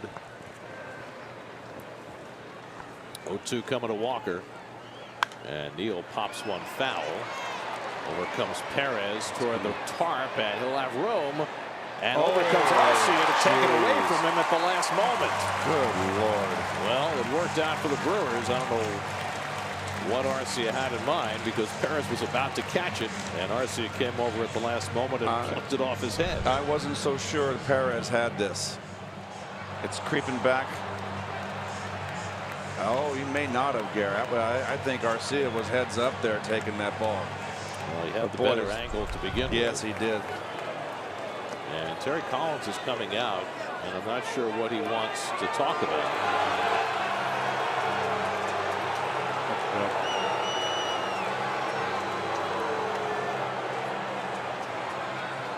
Terry obviously very frustrated at the general turn of events in this game. Phil Cuzzy has had a few moments in this game, but I'm not sure what this one was all about. I have no clue. It's got to be something that's done in the past. Could just be about ball strike calls in general. Gary, I don't know for the life of me what to think about that.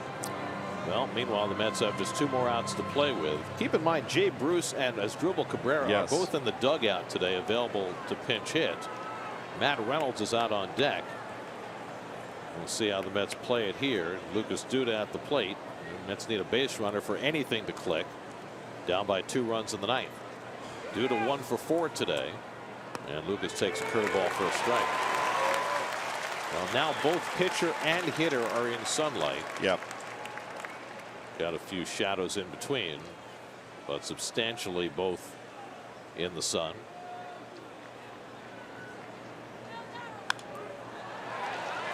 Oh, 2 to Duda. Our next pitch telecast will be next Sunday, when the Mets take on the Angels at Citi Field. Coverage begins 12:30 next Sunday right here on Pix 11.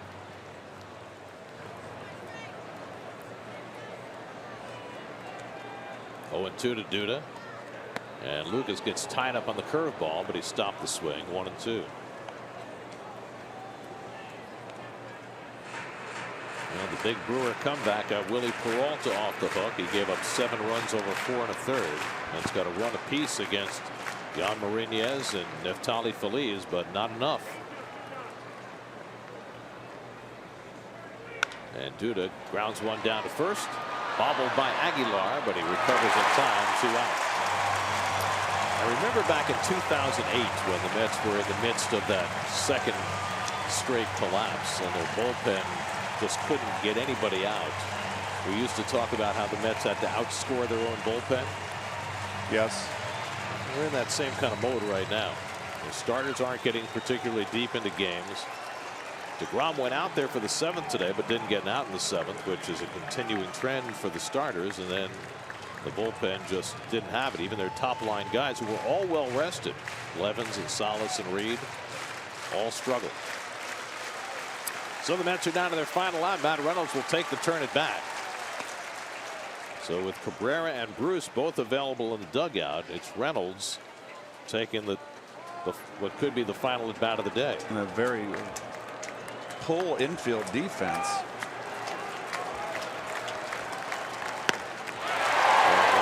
Oh, this Knebel throws good.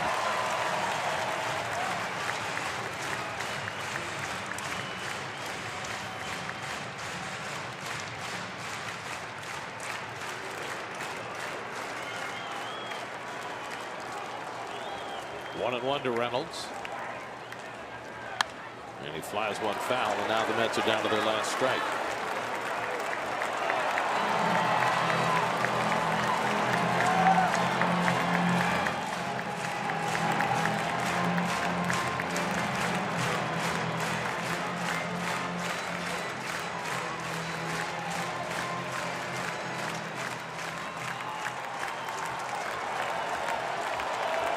One-two from Knebel.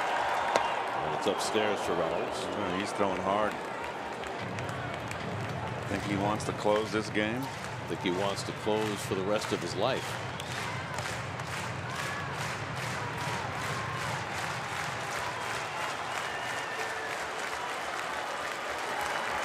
Now the 2-2. And a curveball in the dirt. You don't want to walk anybody here. It's a lead runner. Reynolds needs to get on any way he can, get that tying run to the plate. Rene Rivera would be next. Or do you pinch hit Bruce for Rivera? As much as Rivera's hot? Boy, I certainly would be tempted. I would do it. To send up either he or Cabrera if you get a man on. You need a home run. I have to send Bruce up there. 3-2 to Reynolds. And he struck him out. And that ends it. A horrifying loss for the Mets as they let a 6-run lead get away. Milwaukee rallies for 10 runs in their last 3 at-bats. And they beat the Mets 11-9.